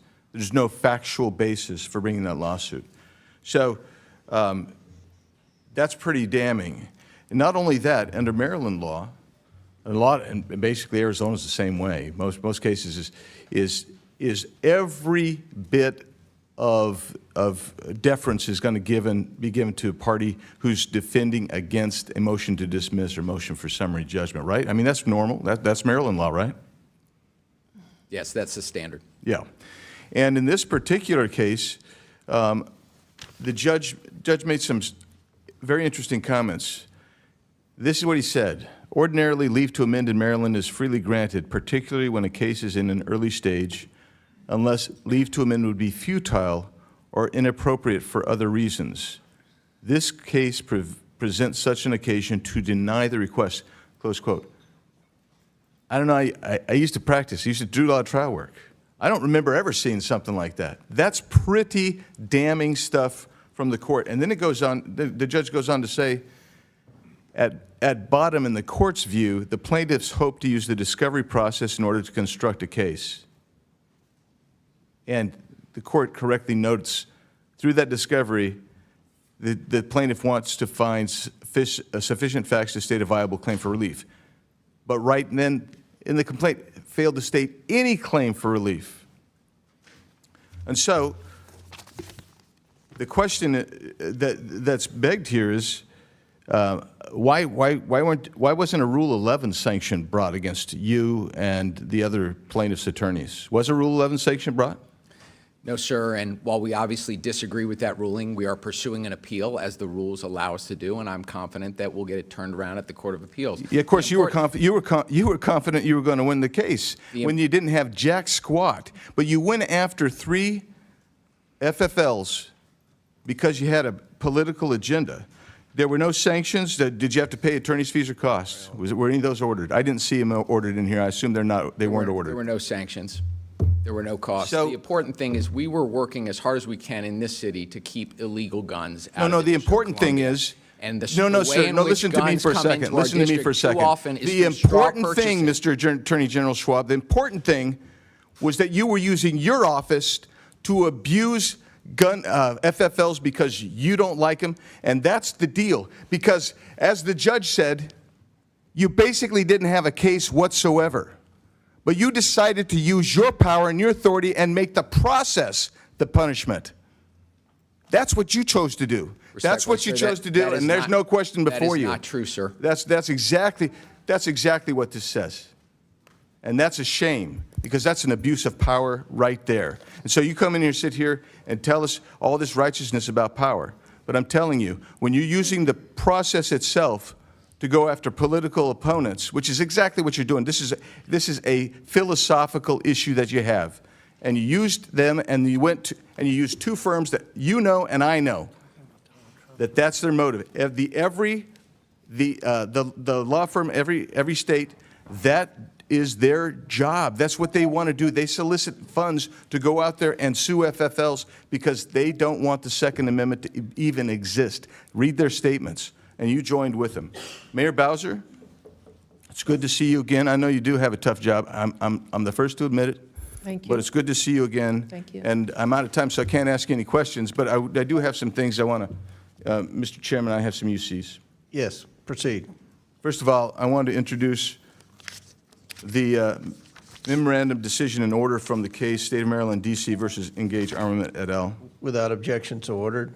The letter from the committee to the Honorable Brian L. Schwab dated June 11, 2025. Without objection, so ordered. Which we're still waiting for answers for. This one, Mayor Muriel Bowser says Trump's surge of federal law enforcement has lowered crime in D.C. Without objection, so ordered. Trump's D.C. crime crackdown busts another alleged Trinidad gang member. Make D.C. safe again. Without objection, so ordered. This one, Trump's executive orders target D.C. crime as the city hits 12 days without a homicide. Without objection, so ordered. This one is radical D.C. officials treated officers like crap, police leader says. Without objection, so ordered. Murdered congressional intern's mom says Trump should take over Washington, D.C. Without objection, so ordered. Yes, prosecuting and arresting criminals would have immediate impact on D.C.'s crime. Without objection, so ordered. Thank you, Mr. Chairman. Thank you. Chair recognizes Ms. Brown from Ohio. Thank you, Mr. Chairman, and thank you to our witnesses for being here today. So we want to talk about abuse of power, huh? Well, let me start here. President Trump's only expertise on crime is committing it, not preventing it, enabling it, not ending it, and covering it up, not cleaning it up. He is a convicted felon. He has illegally frozen federal funding. He has assaulted the rule of law at every turn. He has consistently violated constitutionally protected due process rights, and he has unleashed a corporate agenda to enrich himself and his wealthy donors. Right now, as we sit here, Trump is bending over backwards to protect Ghislaine Maxwell, a convicted sex trafficker who preyed on children, and blocking the release of the Epstein files to shield criminals from accountability. In the last 10 months alone, he has pardoned countless white-collar fraudsters who ripped off the American people, often conveniently after they cozied up to him. And let's not forget, Trump pardoned every single person charged or convicted in the January 6th insurrection. That included 172 people who pleaded guilty to assaulting law enforcement. It included dozens of repeat offenders, people with prior convictions for rape, manslaughter, and sexual abuse of a minor. And it included at least 10 individuals who have already been rearrested for new crimes. So spare us the talk of law and order, because under Trump, that only means lawlessness for his friends and punishment for everyone else. Now, let me be clear. I care deeply about public safety in my district, in every district across America. Every person deserves to feel safe in their neighborhood, at their job, and their school. And if I may, there is some good news. Violent crime has been consistently decreasing across America. And yes, we have more work to do, but we also know what works to keep it that way. So if you are really serious about public safety, let's increase funding for violence prevention programs. Let's pass common sense gun safety bills. And let's provide additional federal resources to our local partners to recruit and train local law enforcement. But what has this administration done instead? rolled back gun safety reforms, gutted DOJ programs tasked with addressing violent crime, and blocked funding to local law enforcement and community violence prevention agencies like the one you served, Mr. Jackson. Earlier this year, Cleveland Peacemakers Alliance, a local violence prevention organization, had its community violence prevention grant funding frozen by this administration. Mr. Jackson, I know you cannot speak to this specific grant, but can you talk about the importance of grants funded through the Bipartisan Safer Communities Act and how freezes like this impact public safety? Well, we know from Cleveland Peacemakers to Advance Peace to Safe Streets Baltimore to Life Camp in New York City that these organizations that are doing violence intervention work are saving lives every day. And every study we've seen to focus on how impactful community violence intervention has been has shown promise. But this Trump administration hasn't stopped at terminating violence intervention programs. They also terminated $1 billion in youth mental health resources that we know can help our youth that are in crisis before a school shooting, before a suicide attempt, before any violent harm. They've also made major cuts to the ATF. And we know that the ATF now has lost 2/3 of its inspectors. So they don't even have the capacity to inspect gun stores to decide whether or not they're violating the law. He also reversed their zero tolerance policy for gun dealers, where they violate the law, they lose their license. And even if you go to the Department of Justice website, there's an invite for previous violating law gun stores to come back and get their licenses again. So he's not only defunding programs that we know are preventing violence, that are working with youth, that are working in schools and working with homes, he's also stripped and dismantled and defunded federal law enforcement to keep guns out of our communities. Thank you so much. Instead of funding proven public safety solutions, my Republican colleagues want to pull political stunts like weaponizing the National Guard against the American people. Let's be clear. That only sidelines local law enforcement, sows chaos, and distracts from real emergencies. So yes, it's political theater, but worse, it's dangerous political theater that puts communities more at risk, not less. All right, Chair recognizes Ms. Mace from South Carolina. Thank you, Mr. Chairman, and good morning. The government of the District of Columbia, under the leadership sitting in front of us today, has become a poster child for DEI and gender madness. This has led to government. Mr. Chairman, this is not a concert. This audience can just settle down. Stop I want to reclaim my the time. clock, and the gentlelady's right. Under the rules of the House, the chairman is responsible for maintaining order and preserving decorum in the committee room. I expect audience members to be respectful of the committee, so I'd like to reclaim my time, too, you Mr. reclaim Chairman. it. Absolutely. Ms. This has Mace. led to government-sanctioned racial discrimination and the erasure of women. Article 1, Section 8, Clause 17 provides Congress plenary authority over the District of Columbia. Using this authority today, I'll be introducing the No DEI in D.C. Act. This bill will rip the DEI and gender bender nonsense out of the D.C. government root and branch and restore common sense and equal treatment under the law. As the individuals charged with writing D.C. laws, signing D.C. laws, and enforcing D.C.'s laws, we have some questions for you on the meanings of some of the curious terms we have found in the D.C. Code. My first question for Mayor Bowser, it's yes or no. The D.C. Code makes numerous references to, quote, structural or institutional racism. Do you believe the D.C. government is structurally or institutionally racist? Yes or no? Yes or no? Is D.C. government racist, institutionally racist? Yes or no? All right, you can't answer the question. So my next question for Mayor Bowser, since you're going to sit there and placate or just be quiet, in Section 7-1234.02 of D.C. Code, you use the phrase child welfare involved birthing people. Child welfare involved birthing people. Can you explain to me what this means? I'm not that familiar with that part of the code. Okay, and so you don't know. In Section 7-1234.02 of D.C. Code, you use the phrase justice involved incarcerated and homeless birthing people and their non-birthing partners. Can you explain to this committee what that means?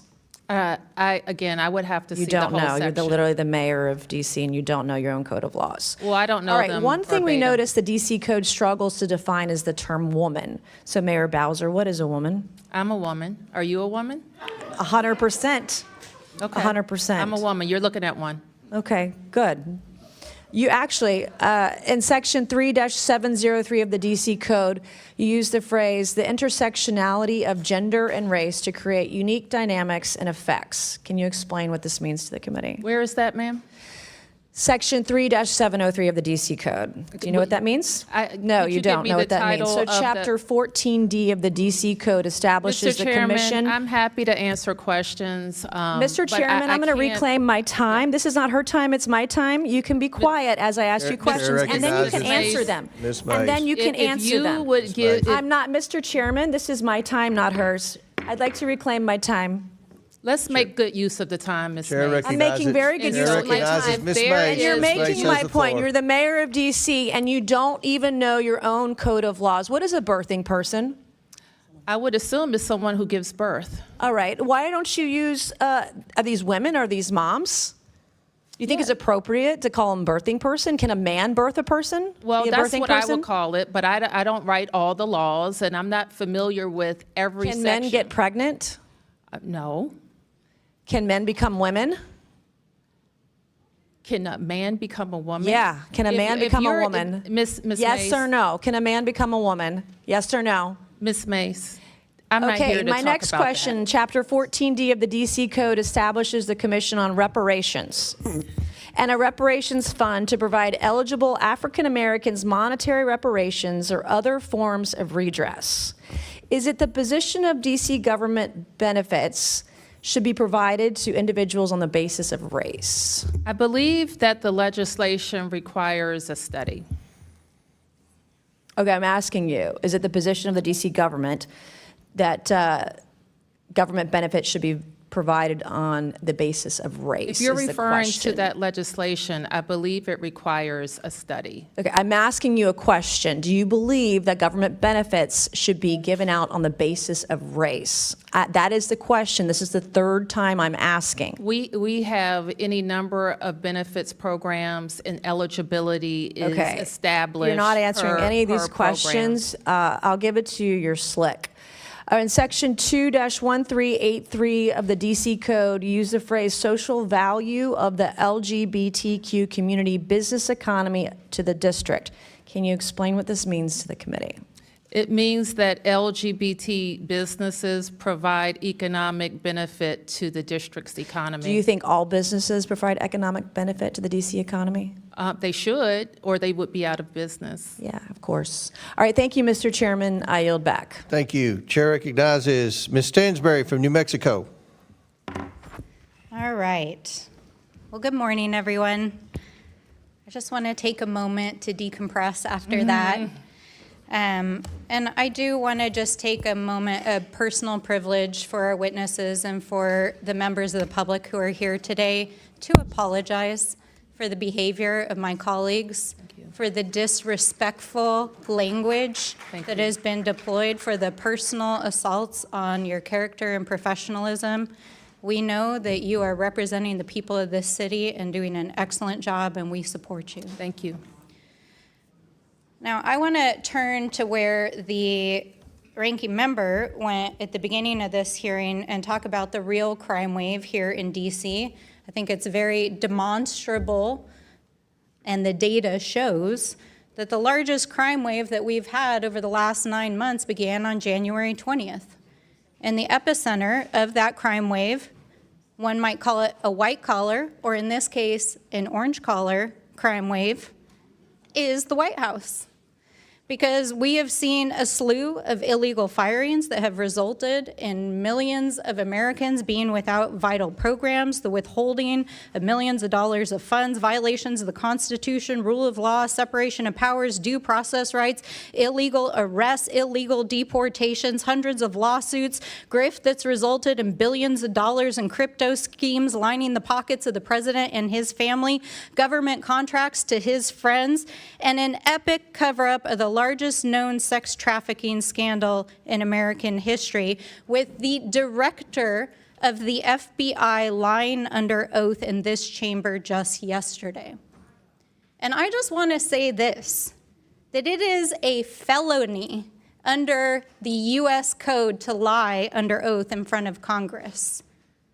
So if you want to talk about crime in D.C., then look no further than your own damn hearings. Let's talk about that. That's the real crime wave.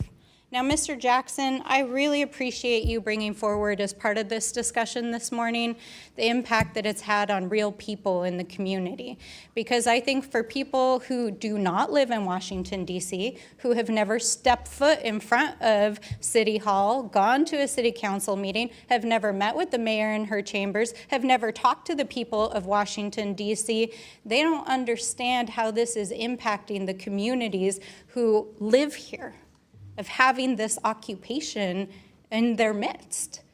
And this is not about public safety. You know, last week we heard our colleagues accusing us of not wanting to solve crimes, not wanting to address public safety issues.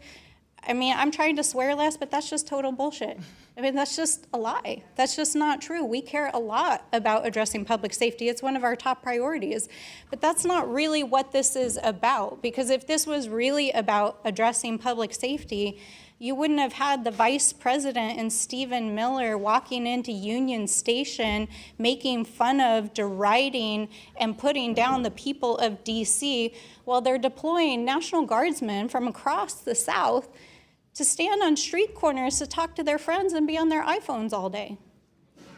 I mean, I want to be real. Like, this is not law enforcement. I come from a veteran family. I support our law enforcement. I support our military. But this is not about law enforcement.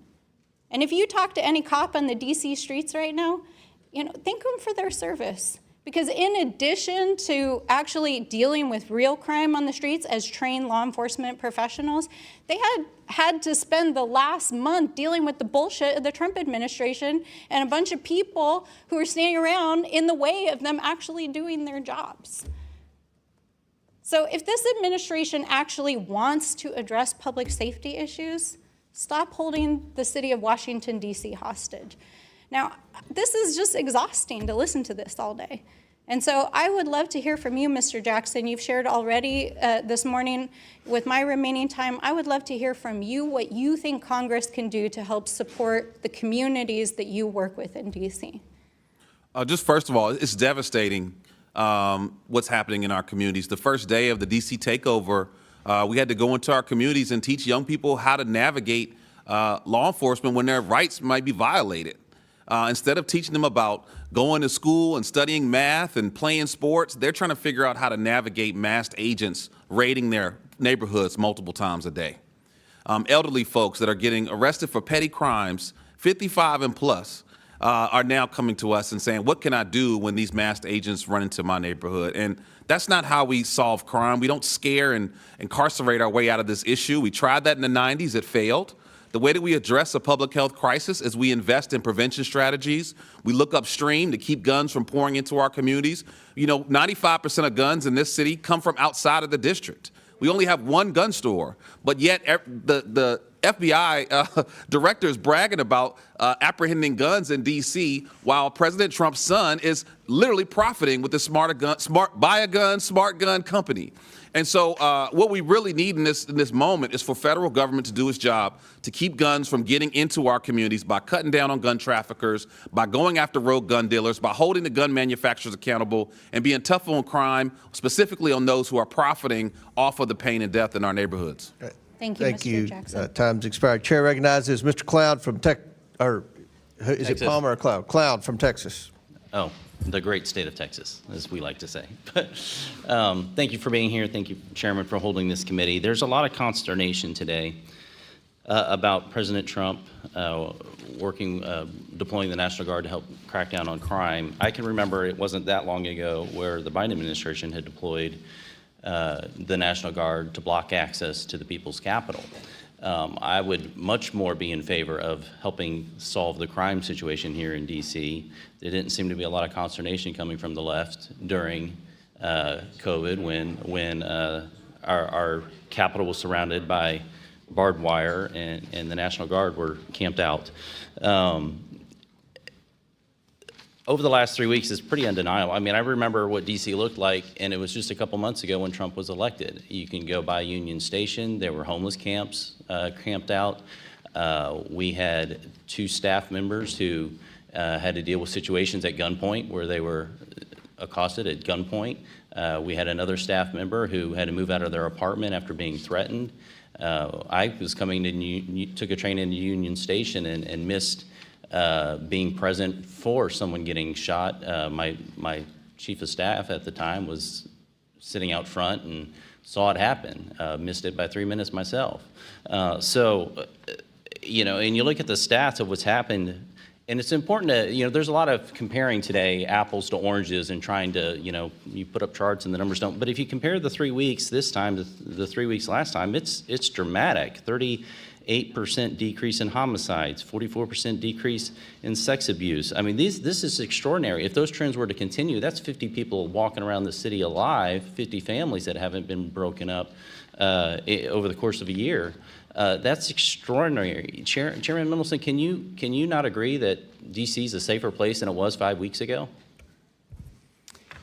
There's no question, but that if you look at the data, the crime statistics, that there was a reduction in crime during the surge. Yeah, okay. But as we have said, if you want to add 500 officers working with our MPD, of course we're going to see a reduction in violence. That's not the same as ICE, raids, masked men. Important. It's not the same as the National Guard who's landscaping on the mall.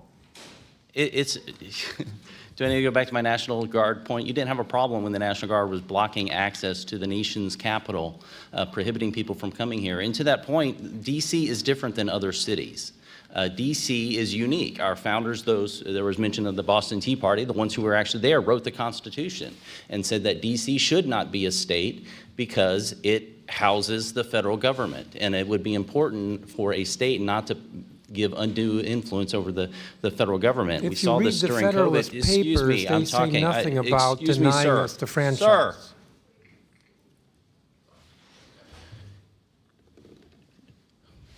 In September 20th, Capitol Hill Baptist Church was denied a permit to worship outside because of COVID-19, yet we had a number of Black Lives Matter protests in this community. The concern I have is when Washington, D.C., access to the nation's capital is prohibited or curtailed in any way. Could you explain to me, Mayor, why the church was not able to have a worship service outside, but yet the Black Lives protests were enabled to go on? You're talking about the public health emergency? I'm talking about during COVID, Black Lives Matter protests continue to happen in Washington, D.C. With no retribution from the city, yet churches were not allowed to worship or worship outside even. Yes, I think that matter was litigated and it's resolved. Well, yes, COVID's over, but the point is that you have a city basically defining who has access to the nation's capital. And there were times where there were going to be a Trump rally and somehow restaurants got closed down that weekend and those sorts of things. Why was this church not allowed to worship outside, yet Black Lives Matter protests were encouraged by the city? My recollection is I mean, you went as far as to paint Black Lives Matters across the street. I want to answer your question. My recollection, and while I don't remember the specifics of that case, is that it fell under our large gathering prohibition in the early stages of COVID. But Black Lives Matters were okay? Were they not large enough? They weren't violent enough? You are probably referring to violent, outdoor First Amendment gatherings that were not. The worship service falls under the First Amendment. And as I mentioned, I only have a couple of minutes left, and so I'll just point out that the $1 billion you're asking for is in the CR that's on the House floor this week. And everyone over there, I would encourage you to encourage the people up here to vote for that, because if you want your dollars, they can help us provide it for you. And Congressman, might I just add, and I hope that that is the case, that the FY25 fix is attached to the CR. We worked very hard with the administration and with you, Mr. Comer, to make sure that the anomaly was included moving forward in 26. But the House, following Senator Collins' bill in the Senate, can still fix the FY25 CR. problem that was $1.1 billion. And it's not too late, and it will help us The balance. CR extends funding that our folks here have already voted for. It also adds security Good, thank you. features and then adds that for DC. So Got it, I thank you. expect unanimous support over there, right? Okay.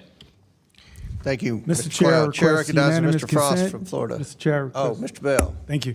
I request unanimous consent to enter into the record this August 20th, 2025 article from the AP titled, U.S. Attorney will no longer bring felony charges against people for carrying rifles or shotguns in D.C., which shows that U.S. Attorney Without objections ordered.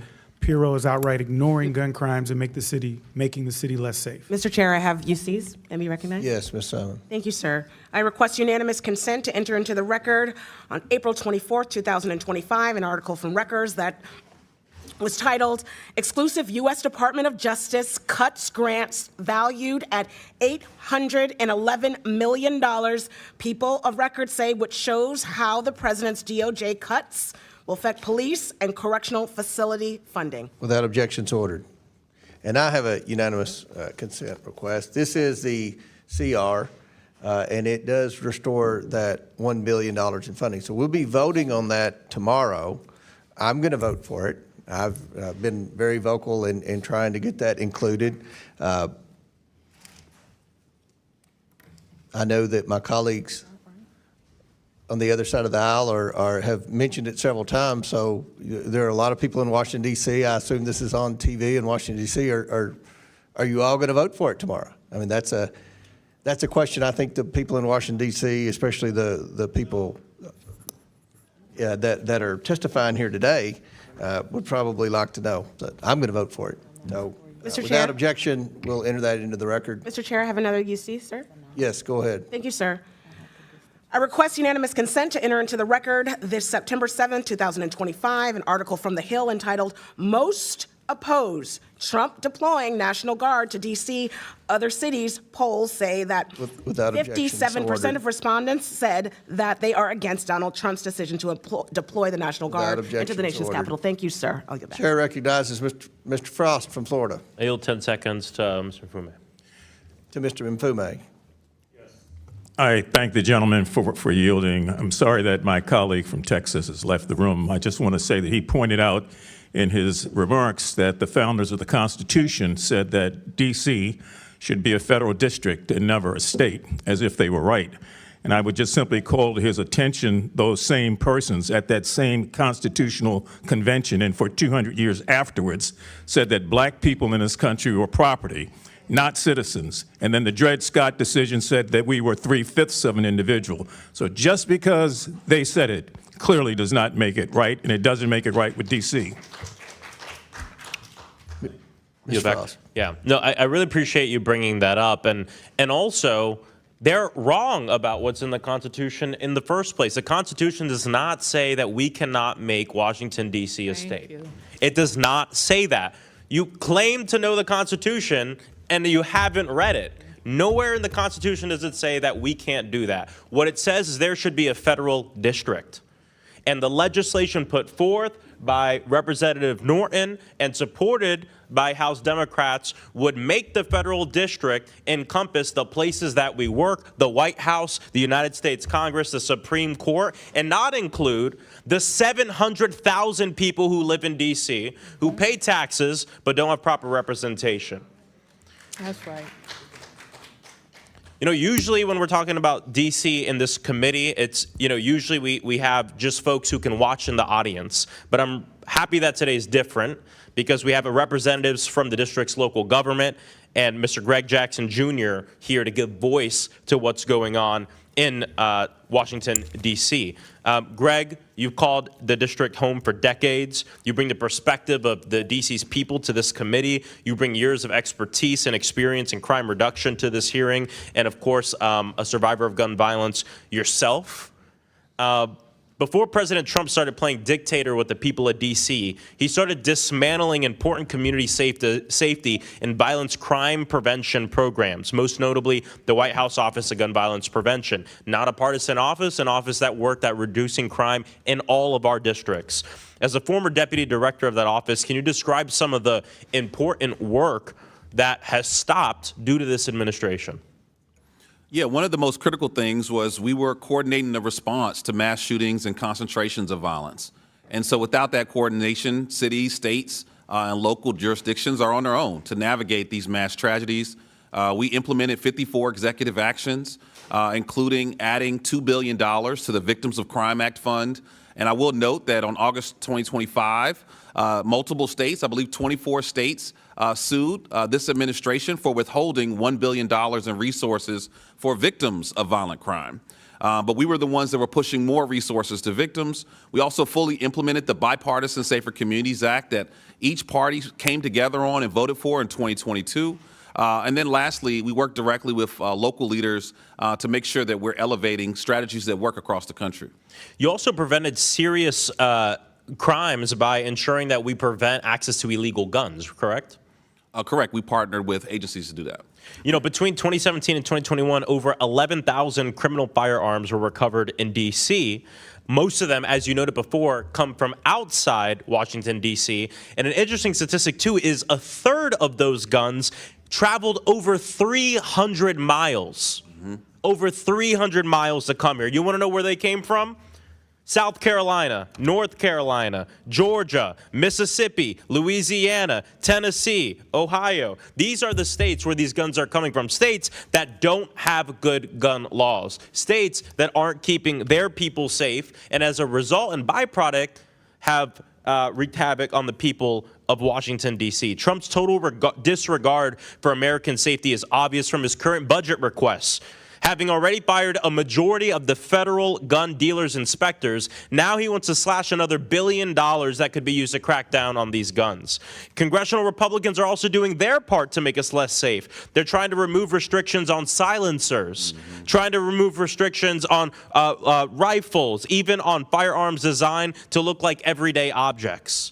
And we even know that they're insincere in this because I just listed states that have some of the highest murder rates in the nation. I asked this question last time and asked it again. Where's their bill? If this is the way to end crime, and this is the thing everybody wants, why don't they have a bill to invite the military to occupy their states, which have a highest crime rates in this nation? They're not going to do it because they don't want the military to occupy their communities in their states because they know it's a load of crap and they're insincere about it. I yield back. Chair recognizes Mr. Palmer from Alabama. Mr. Chair, I have a unanimous consent request. Okay, who said that? I'm looking. Oh, Frost. Oh, yeah, Mr. Frost. This is a Washington Post piece by E.J. Dion Jr., The Good News About Murder, Homicides Way Down, What Happened, What We Can Learn, and How Progressives Became Crime Fighters. With that objection, so ordered. Chair recognizes Mr. Palmer from Alabama. Microphone. Attorney General Schwab, are you aware that the FBI requires that all states and local governments, police departments report crime to the National Incident-Based Reporting System? I think that is correct, sir. Okay. Washington, D.C. has not done a good job at that. As a matter of fact, you've been accused of cooking the books, and it's not just a problem in Washington. Mr. Chairman, when this went into effect, Illinois only reported 30.6% of their police departments reported. New Jersey only 28.7%, New York 13.8%, Maryland 9.5%, California 1.9%. I would argue that when you're presenting crime statistics that these are highly suspect because state and local police departments are not reporting the data. We've known this for a long time, that the homicide rates are underreported. The FBI has made that clear. I want to move to something else. We do have a crime surge. Violent crime, property crime, particularly vehicle theft. Washington, D.C. has a truancy problem. Almost 33% of the students are chronically truant, second only to Baltimore. What are you doing to resolve that, Mayor Bowser? And I want to add that 18,000 truancy cases went uninvestigated over the last 3 full school years. Well, first and foremost. I'm just asking, are you doing anything? Yes. What? We have in place a regime where schools report, and we've most recently updated it to focus more on our Human Services Department, a department. Ma'am? Yes. When I'm asking you about investigating truancy cases, that means going out and finding the kid and getting them back in the classroom. Oh, we do that. The police do that every day. 18,000 went uninvestigated. No, half of your carjackings are by juveniles. So You've got 5 times more middle school students truant than you did a decade ago. That's a crisis. Do you believe that kids that are chronically truant are going to wind up becoming dropouts or undereducated, that it might lead to an increase in crime in that population? we think the best place for kids is in school. No. How does it impact their life going forward? Because I'm a big believer in getting kids out of failing schools. My wife and I support 2 private schools that are targeting inner city kids. These kids don't show up truant. They come to class, they graduate, they get jobs, they go to college. What are you doing to find these kids? And I'm not talking about giving them a free lunch. I'm talking about getting them back in the classroom. You said something about the National Guard mowing lawn. Maybe the National Guard ought to be helping you find these kids and get them in school. Congressman, if I may, the council has had hearings at least once a year. We have a hearing scheduled Well, it's not doing next any month good. with regard to attendance and what we're doing to Yeah. reduce truancy. Yeah. I agree with you. What about all that these kids that you've already lost I agree because you with sat on your butt and didn't do anything about it? Well, 18,000 went uninvestigated. I agree with you that attendance is important and truancy is a problem. Truancy is actually down. It's down 22% since school year 21-22. And serious still absenteeism, which is almost 30% of 33%. days, is down 43% since It's school down year 5% in 21-22. Baltimore from 54% to 49%. That's half your kids. So it's down below that at this point. We get a report every fall. I don't know if you've seen the reports from the Attorney General, from Child and Family. Let me ask the mayor from- this. Do you plan to take full advantage of the $1,700 tax credit scholarship program that can go to scholarship granting organizations to help kids get into schools where they're safe and where they can learn? We do take advantage of the Opportunity Scholarship Program. That was in the One Big Beautiful Bill, by the way. We are committed to trying to help kids get a good education. So are we. Well, I appreciate that, Mr. Chairman. I'll yield back. Gentleman yields back. Chair recognizes Ms. Lee from Pennsylvania. Thank you, Mr. Chair. Every single time the Republicans call one of these overseer hearings on the district, we get the same paternalistic, infantilizing, just racially coded drivel. We are hearing the same old fear-mongering, the same misdirection and misinformation today, off-topic claims, including getting rid of DEI in D.C. And it's crazy to say because you can introduce DEI laws, but at the end of the day, you are not going to erase black people from the District of Columbia or any other place. And I just wanted to start with that. And let's be real, that's what's at the heart of all of these same conversations that we keep having about crime and underfunded and under-resourced black communities while they ignore crime in the White House and in their own houses. So I just wanted to establish that as we go through this. But Washington, D.C., we know is in a unique situation, especially, you are especially vulnerable to Trump's power-hungry overreach. Their elected officials don't have the same resources and also don't get the same respect, incidentally, from members of this panel that they would give to their own elected officials. But you don't have the same protections, congressional voting power or representation as other states. That's why Trump is using D.C. as a test kitchen for all of the horrible policies that they're cooking up. As members of Congress representing those other states and cities, we need to be concerned about where he's going to target next, and we cannot roll over, shrug our shoulders, and say that at least the National Guardsmen are gardening, are picking up trash. We have to push back on this right now, in this moment, before he comes for all of our districts. To be clear, none of Trump's actions have made D.C. any safer. And just as a reminder, crime had already been dropping in the district without his involvement. He's been terrorizing D.C. residents with these masked and unaccountable federal agents and armed National Guardsmen. He's completely broken any small amount of trust these communities have with local law enforcement. Many of the National Guard troops are from out of state. They don't know D.C. any more than you all do, and they don't know the communities. D.C. residents deserve to govern themselves and have elected officials that are accountable to them, who uniquely understand D.C.'s needs and their concerns, but instead, Republicans want to micromanage people who didn't vote for them and do not support their policies.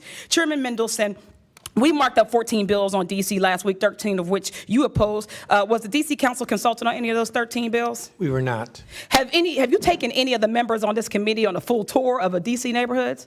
I have tried to meet with different members without success.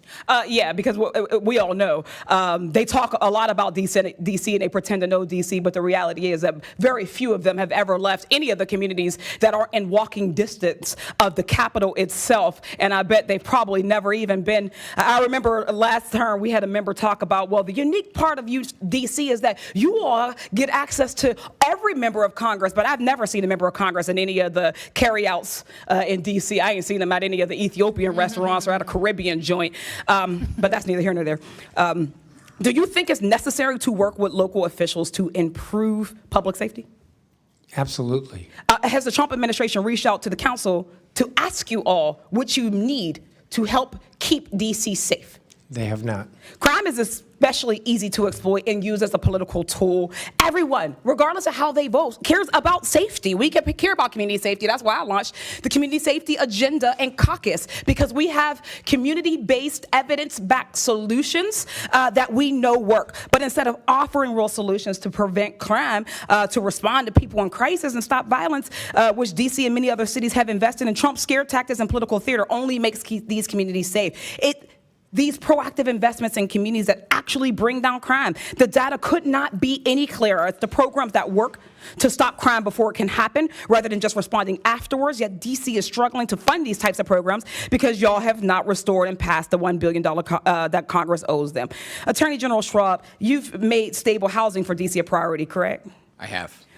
You've implemented programs that improve nuisance properties, after-school programs for kids, victims of domestic violence, and the goal to make DC safer, correct? I have. Mayor Muriel Bowser, we know that these litany of proactive investments actually drive down crime. Has Trump promised you any funding for any of these things? No, not yet. Great. The cost of having a National Guard is about $1.8 billion a day. We're up to about $40 billion. They say about $200 billion. A bunch of that these out-of-state guards in the Rome Ministry is not a sustainable solution. That is not more sustainable than actually investing in these things, investing in our communities. We know that if you really want lifelong safe communities, then we need to invest the same way that these people invest in their people, and their communities, and their loved ones. Invest in these folks the same way and stop talking about crime and fear-mongering these people. With that, I yield back. Chair recognizes Mr. Perry from Pennsylvania. Mr. Chairman, I have a unanimous consent. Okay, yes. I I'm sorry. request unanimous consent to enter into the record the January 30th, 2025 article from NPR. It's titled, Criminal Records of January 6 Rioters Pardoned by Trump Include Rape, Domestic Violence, which highlights how President Trump released January 6 rioters with records of violent crime back onto our streets, including Without objection. sexual assault of a child, production and possession of child pornography, Without objection, so ordered. forcible rape, and conspiracy of murder of federal employees and threatening federal officials. Without objection to order. Chair recognizes Mr. Perry from Pennsylvania. Thanks, Mr. Chairman. Mayor, thanks for being here. Thanks for being in the arena. We know it's difficult. I think the case that we're trying to make today is that there's a crime problem, and when you prioritize solutions, you can actually make a difference. And I'm just going to quantify that statement because I think that Washington, D.C. has a crime problem. Shouldn't just say that, but if it's true, it'd be evidence. And the House Budget Committee reported in early 2024 that crime surged by nearly 40% last year, which is 2023, with over 270 murders, 950 carjackings, and 106 children shot, reminiscent of the 1990s crack epidemic. And of course, you know, you've heard the stories of staff members here. We all kind of, believe it or not, know somebody that has been a victim of crime right in right in the nation's capital, right? As of October 2023, the violent crime rate in D.C. hit 664.2 per 100,000 people. For comparison,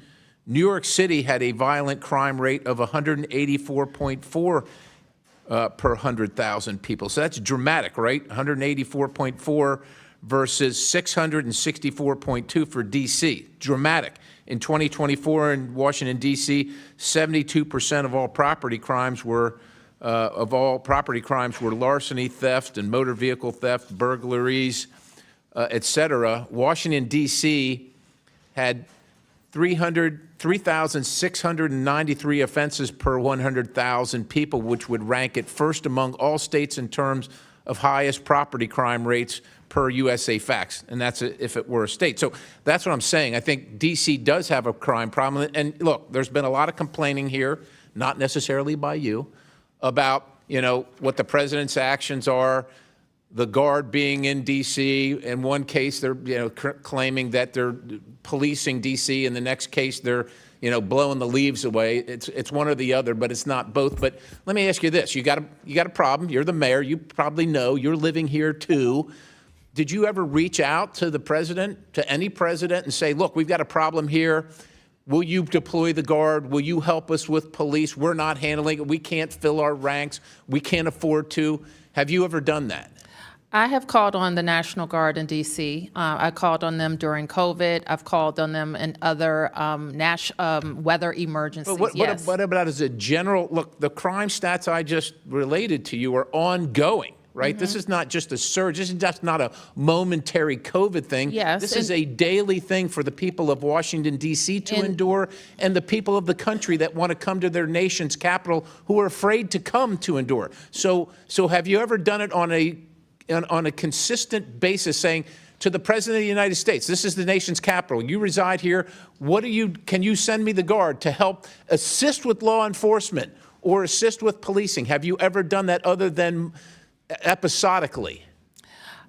No, I described to you the times that we have done it. And it's we just have episodic. And so my point is that the problem has to be focused on, and it has to be Mr. fixed. Perry, can I answer you a different way? Yes, ma'am. Because we don't regard the Guard as a law enforcement agency. It's not a law enforcement agency. It can assist in law enforcement. We wouldn't call on them to police but our you neighborhoods. would agree that right now crime has dropped dramatically since they've been present. Mr. Perry, what has worked is not the National Guard in helping enhance MPD services. What has worked is more DEA, more FBI. So you're saying the Guard has had no impact in D.C.? No, what I'm saying is the Guard is not, as has been described to us, has not been. Can you quantify that? I can't quantify a causal relationship. You can't quantify it, so you can't make the claim. But I can quantify something. Listen, I want to talk to you about something else, which is. But I do want to make the point. I want to ask you this question. I'm running out of time, and I want to be respectful of everybody. But I don't here. think the Guard has made any arrests. I want to ask you. So you've employed a bunch of traffic cameras. Can you, a whole pile of them, hundreds and hundreds of them, are traffic cameras for safety or for revenue generation? They're for safety. But it says here that you plan to fill a $580 million revenue hole in your budget shortfalls using traffic cameras, right? You said that. No, what we said is that our budget includes revenue generated from traffic cams. Expected 580. You said this, ma'am. We want to drive. It's per the Fines and Fees Justice Center. Let me just, because I want to quantify this as well. In 2006, you had 43 fatalities, traffic fatalities. But in 23 and 24, you had 52 each of those 2 years.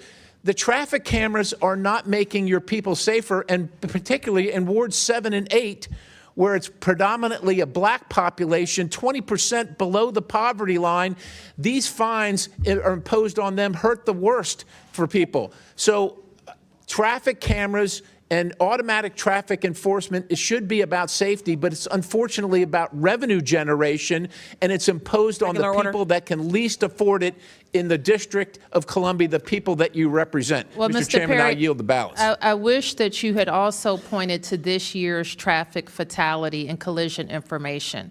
So in Ma'am, addition, this year's not done yet. Well, it's trending in the right direction. Yeah. Yes, but the trend is so that we would be at well below those numbers. And our traffic cameras are a part of that equation. The traffic cameras, engineering ma'am, with all due fixes- respect, you have the worst traffic in the country by city as regarding according to Consumer Reports, and that includes L.A. And not allowing people to turn right on red is a contributor to that, and then fining them, especially in the places where people can least afford it, is grifting on the people that support your city, and it shouldn't be done. It should be about safety only. The fourth most populated city in the country, Hoboken, has 0 cameras and 0 fatalities, ma'am. I yield. Thank you. Chair recognizes Ms. Simon. Thank you, Mr. Chair, and thank you, Ranking Member. Before my remarks, I just have a couple of questions. My first question is to the elected AG of the District of Columbia. Can you talk very briefly and educate all of us on the victim services that your office provides to victims? In virtually every case where we have a victim that's been harmed, we're working with them not just to make sure they access the services they need, both economic and financial support, as well as emotional and counseling support to make sure they're taken care of. And AG, would you say that your Victim Services Division is equitably funded? We can always use more money to make sure that we're providing that critical service, but the team I have is doing an extraordinary job with what we have. And what you all provide is not only protection for witnesses, is that correct? We certainly do more than just protecting the witnesses, yes. Is it also making sure that victims of domestic violence have opportunities to leave their abusers and save their own lives? One of the things that we do every day is making sure victims of domestic violence are getting protective orders and making sure that they are protected from people who may be putting them in a dangerous place. Isn't it true that you work with mothers of murdered children? We do. Isn't it true that you provide burial and counseling assistance for folks in our communities who have been victimized by violence? We do. And I want to thank you for that work. AG, would you also say that in the District of Columbia, the young people that you are prosecuting do not have readable access to mental health supports in the District of Columbia? We know that we have a job to do, which is holding young people accountable when they commit crimes, and we are doing that every day. But too often we see the young people that are coming into the criminal justice system struggling with terrible trauma, mental health, behavioral health challenges, and we can't ignore that need too. We've got to do both. And while we will do the prosecution work, and we will continue to do that, we can't ignore the fact that there are causes that lead to repeat offenders, violent offenders, and sometimes it's the mental health and trauma that young people are carrying around. If we don't ignore it, and if we do ignore it and don't address it, we are going to be continually fighting this issue. Wouldn't you also agree, AG, that reentry services create opportunities for young people who have been convicted and have served time in the juvenile detention facility, the opportunity to stop the pattern of committing crime? 100%. Would you agree that the defunding of reentry services increases the likelihood of young people not being able to do the rehabilitative work to be able to maintain their civility and their opportunities to do the right by all of us? Well, if we don't take care of kids after they have been committed, after they've faced consequences with getting back into community and making sure that they have healthy, hopeful pathways, kids with hope are safer. And that's not soft. I would say that that's not soft on crime. Would you agree that if you have to charge every 14-year-old and put them in an adult cage, that when they get out, because they will get out, that they will be worse than when they came in?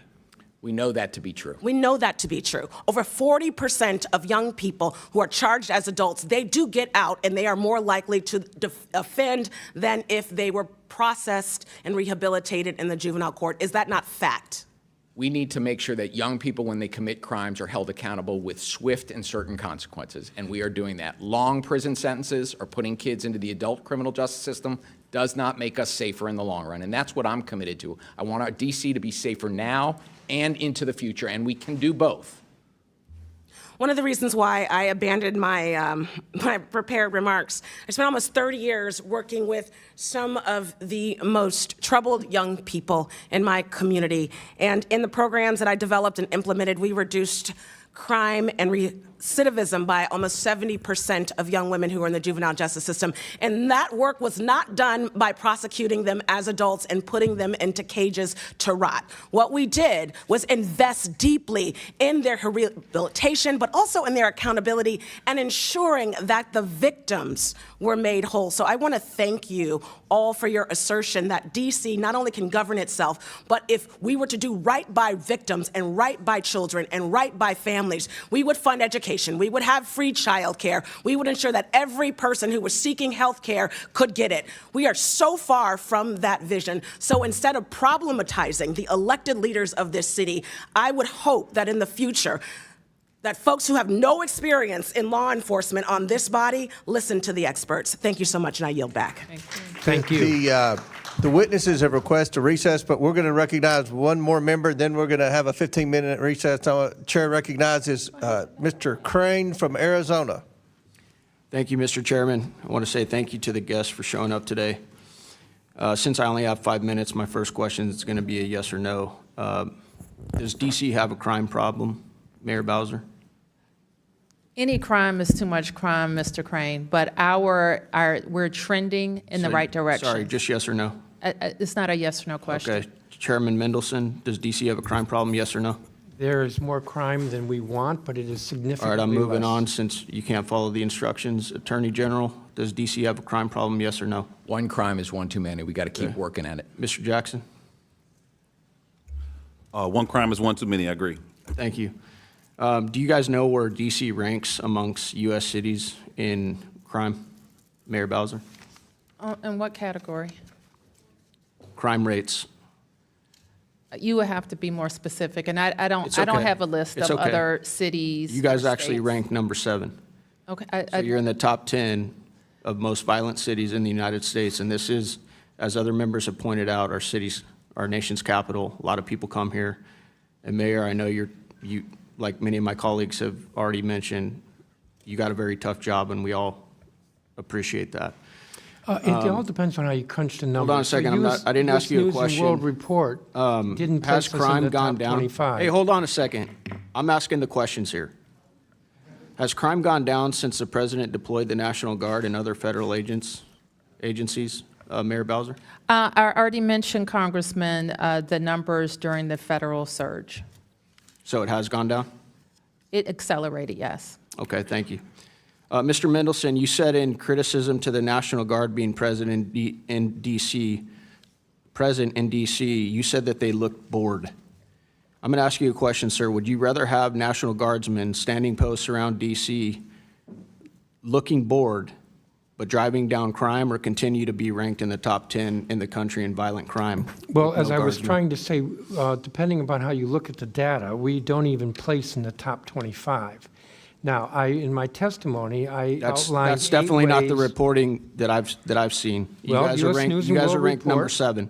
You U.S. guys News are and ranked World number Report, 7. you can see that study. All right, moving on. Councilman Mendelson, did you vote with the rest of the city council to defund the police by $15 million in 2020? I don't believe that's the correct amount, but I did vote Yeah, you for the did. budget then. You did. Okay, Councilman, did you call the police in July 2025 because of a protest outside of your home? I called 911. Okay. It was at midnight. In fact, it was 12:30 in the morning. Right. And it was a Okay. number of individuals who were actually breaking the law, the Residential Tranquility Act, with how loud they were. Okay, so you voted to defund policing by $15 million in 2020 with the rest of the council. This is what the police union, police officers had to say about your interaction with the police. I know what you're going to say, and I've already said yeah, to Mr. Well, I'm going to Pemberton- say it, so you're not going to interrupt me. Over the weekend, Chairman Mendelson called the police because there were peaceful protesters at his house, because he decimated the police department with horrible legislation, and our staffing has now 800-plus vacancies. There was a delay in responding to his home. Because of the delay, Chairman Mendelson called and screamed at OUC and MPD staff. There is now a permanent security detail at his home staffed by an MPD officer who should be handling more important matters. We currently have 3,100 total sworn members, the lowest in 50 years, and we now have to dedicate one of them to be a security blanket for a man who hates cops, while other people calling 911 for real emergencies will have to wait. This nonsense must end immediately. So that's what the police department had to say about you in police that union, incident. not police The department, Yeah, the sir. police union. The union that I'm aware of that represents police statement, officers. and it's false on Do they numerous represent police points. officers, Mr. Mendelson? The police union? It's the union Thank president. you. Okay, Attorney General Schwab, do you agree that all legal measures should be on the table to combat crime and lawlessness in the city? I do. Okay. Then why historically has the DC Attorney General declined to prosecute crimes? According to media reports, DC declined to prosecute crimes in 67% of arrests in 2023 under AG Graves. The DC quarterly clearance reports from your office show a similar trend in 2025 through Q1 and 2. You are only prosecuting 53% of gun-related homicides, 50% of sex abuse cases involving a knife, and 37% of non-fatal shootings. There is also an ongoing investigation into if the DC crime data was manipulated under Joe Biden so that historic level of crime didn't look as bad on paper. And I look forward to the outcome of this investigation. Now, Mr. Crane, if I can going answer back to your can I answer your initial question? answer, is that doing everything you can to protect this city? The statistics that you just read are the statistics not from my office, but from the federal U.S. Attorney's Office. The prosecution rates from the Office of Attorney General have been in excess of 84% for violent crime over the last 2 years. So the statistics you rely on to malign my office don't come from my office. They come from the federal U.S. Attorney's Office. So you're prosecuting all of these crimes, is what you're saying? The jurisdiction of the Office of Attorney General in the District of Columbia is to prosecute juvenile delinquency crimes, and last year we prosecuted more than 84% of the violent juvenile crimes that MPD brought to us. We prosecute every violent crime where we have sufficient evidence to meet our burden of proof. Kids need to face consequences and be held accountable, and we are doing that. The rates speak for themselves. Are you in support of moving the age of minors here in D.C.? That's one of the bills that we have this week. The residents of the District of Columbia, the 700,000 of us who live here, know more and care more about how we're going to make our city safe than anybody else. You didn't answer my question. The residents of the District of Columbia and their elected officials do not believe we're going to make ourselves safer. Why do you think the rest of the country? Why do you think the rest of the country considers somebody at 18 years old no longer a minor? Yeah, what is it here in D.C.? The age of anyone younger than 18 is a juvenile in the District of Columbia, just like the rest of the country. Don't you guys consider people that are 20, 25 and below minors? I think you The gentleman's misunderstand time's the law, expired, sir. but feel free to answer that, General. Well, I think you're misunderstanding the law, and I think you're referring to the Youth Rehabilitation Act. But in our city, youth younger than 18 are treated as juveniles. The Youth Rehabilitation Act involves a totally different set of adult defendants in criminal cases and involves a different issue that the city has confronted. And I think that issue has been conflated in some of the laws that this body has put forth. And I really wish we could have had a conversation beforehand so we could have explained better what the YRA does relative to all of the other laws that we have in our city that we're working every day to help drive juvenile crime and violent crime down. Thank you. So you support the Youth Rehabilitation Act? I think that was the question, one of the questions he was asking. Do you support that? The question was whether or not Do you support the Youth Rehabilitation Act? That's part of what we're repealing. 2.5 minutes over. Okay, all right. Time's expired. We pursuant to the previous order, the chair declares the committee in recess. Subject to the call of the chair, we plan to reconvene in 15 minutes at the request of the witnesses. Committee stands in recess. Did you request? I didn't request.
the House, taking the seat of our dear friend, the former ranking member, Jerry Conley.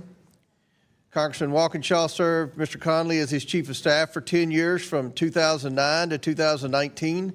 He then continued his public service as a member of the Fairfax County Board of Supervisors, which he served on from 2020 to 2025.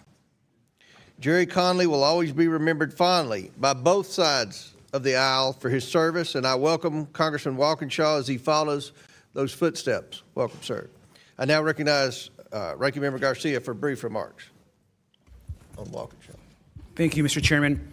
I also, of course, want to welcome our new congressman and, of course, our new representative here on Oversight Democrats, but also just for the people of Virginia. This is someone, of course, that has got great experience in the Congress, so having served as the chief of staff, of course, to the late Jerry Connolly, and we welcome him to Oversight and are excited about his work. So thank you, Mr. Chairman. Thank you. Next order of business is ratifying the new subcommittee roster. The clerks have distributed the roster electronically. I ask unanimous consent that the committee approve the appointments and assignments as shown on the roster. Without objection, the subcommittee roster is approved. I would also like to congratulate Mayor Bowser and the D.C. Council on yesterday's passage of the RFK Stadium deal to bring the Washington Commanders back home to Washington, D.C. Congratulations. That's a big deal. This historic private investment will bring crucial jobs and opportunities to the district. I look forward to working with the district on other issues moving forward, including the critical crime crisis we are discussing here today. I now recognize myself for the purpose of making an opening statement. It's been 1 week since the conclusion of President Trump's historic crackdown on crime in our nation's capital, and the results are in. Since President Trump mobilized the National Guard and took control of the Metropolitan Police Department, violent crime has decreased 39%, robberies are down 57%, and carjackings are down 75%. Over 2,300 people have been arrested. Nearly 950 illegal aliens have been detained by ICE, including 20 gang members from violent terrorist organizations. Sex offenders have been taken off the streets. Major drug trafficking operations have been foiled. Authorities thwarted a planned school shooting, cleared 50 illegal tent encampments, and rescued 7 missing children. President Trump's operation was a resounding success and a shining example of how smart on crime policies can keep the residents of and visitors to our nation's capital safe. Prior to President Trump's crackdown on crime, Washington, D.C. was suffering from soaring crime rates as high as the violent 1990s.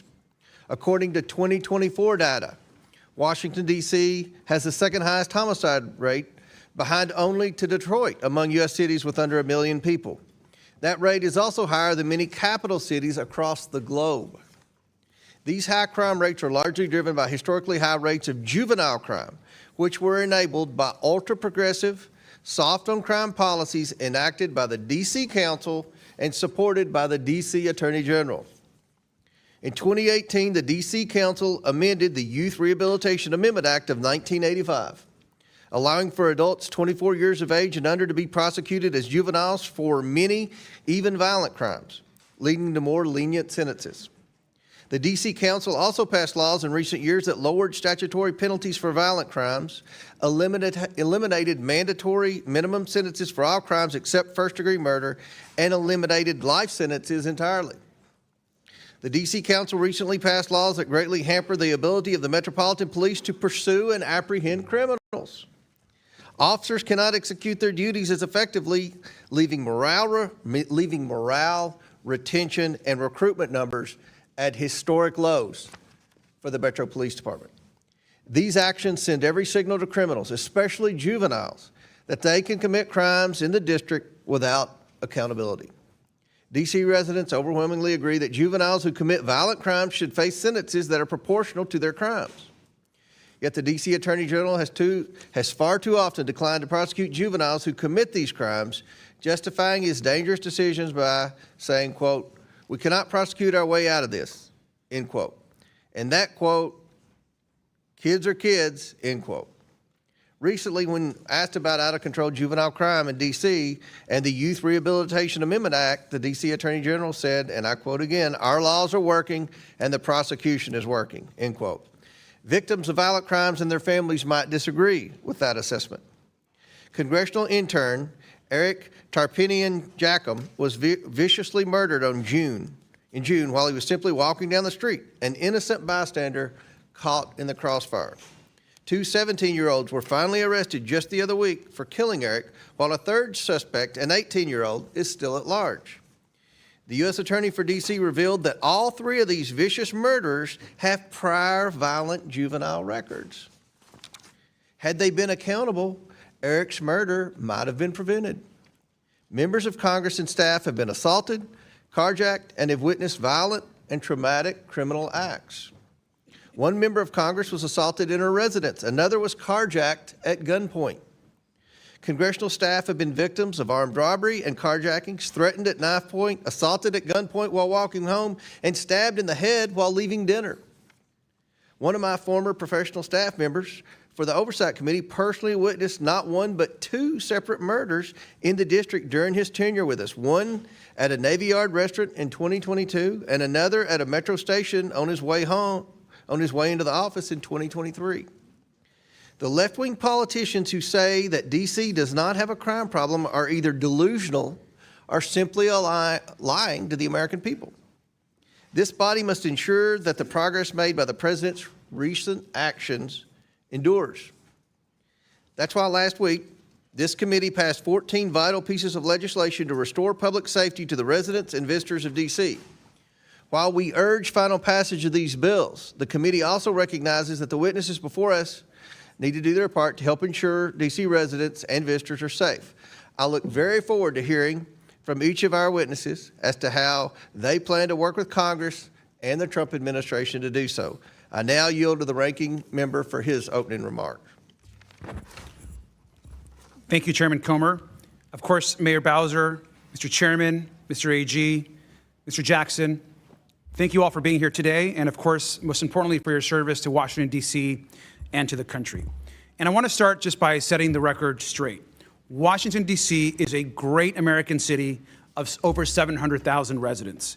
D.C. has more residents than we know than 2 states. D.C. as a whole contributes more federal taxes than 12 states. And it pays more in federal income tax than 19 other states. More than 8,000 Washington, D.C. residents serve in our military, and we thank them for their service. But these servicemen and women also do not have full democratic representation. They deserve the right and the ability to govern themselves. Now, we also know that crime in D.C. has fallen for the last 2 years, and we all here support public safety. We all want cops to patrol our streets. We all want communities to feel safe. And we also know that flooding the city with troops is not sustainable. So look, and I've said this many times, President Trump is obsessed with trying to run Washington, D.C. And if President Trump wants to run Washington, D.C., he should resign as president and run for mayor. Now, I was the mayor of Long Beach, my hometown, before I came to Congress for 8 years. I love local government. We should, of course, all of us spend our time working with local elected officials.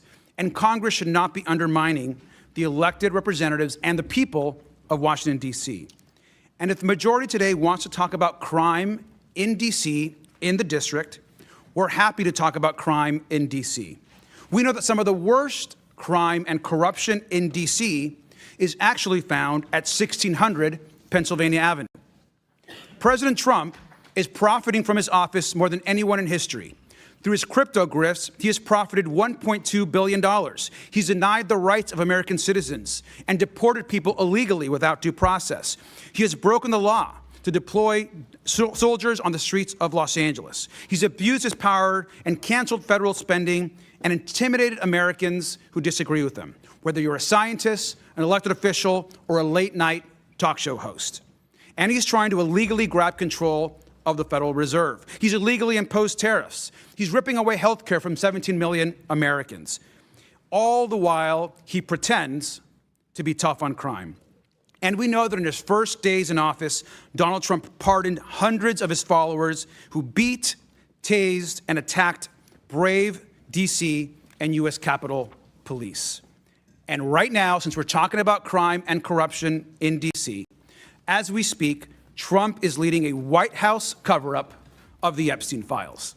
Now, just yesterday, Trump's FBI director falsely claimed that he could not release the files, which we know is false.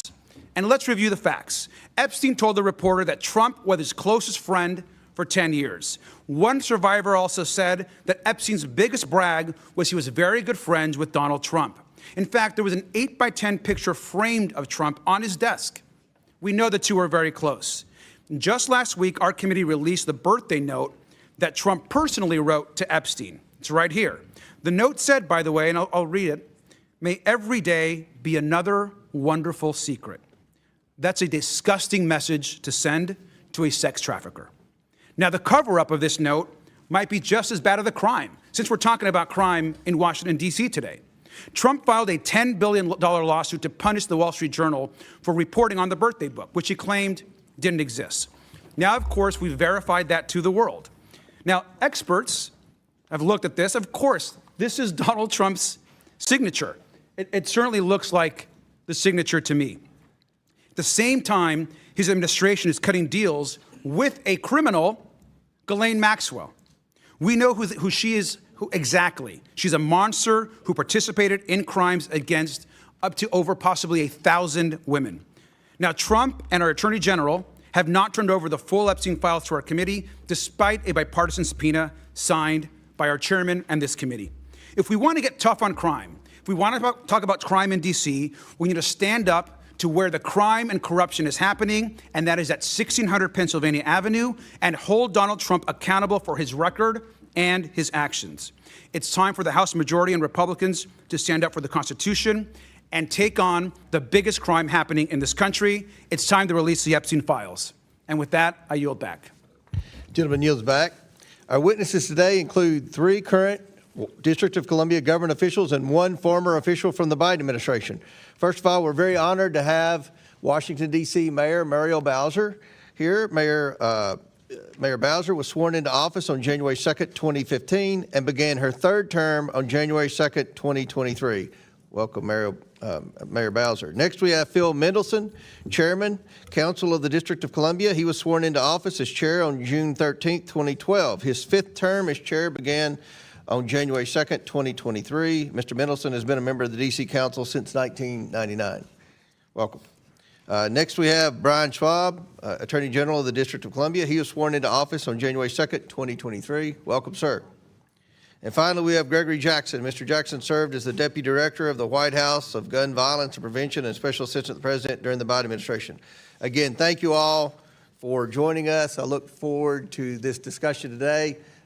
I'll say again, the purpose of this hearing is to try to determine solutions to the crime crisis in Washington, D.C., and how we can work together to make sure that the district is safe for all the residents and all the visitors who come here on a daily basis from all over the world. Pursuant to Committee Rule 9G, the witnesses will please stand and raise the right hand. Do you solemnly swear or affirm that the testimony you are about to give is the truth, the whole truth, and nothing but the truth, so help you God? Let the record show that the witness has answered in the affirmative, and thank you all. You may take a seat.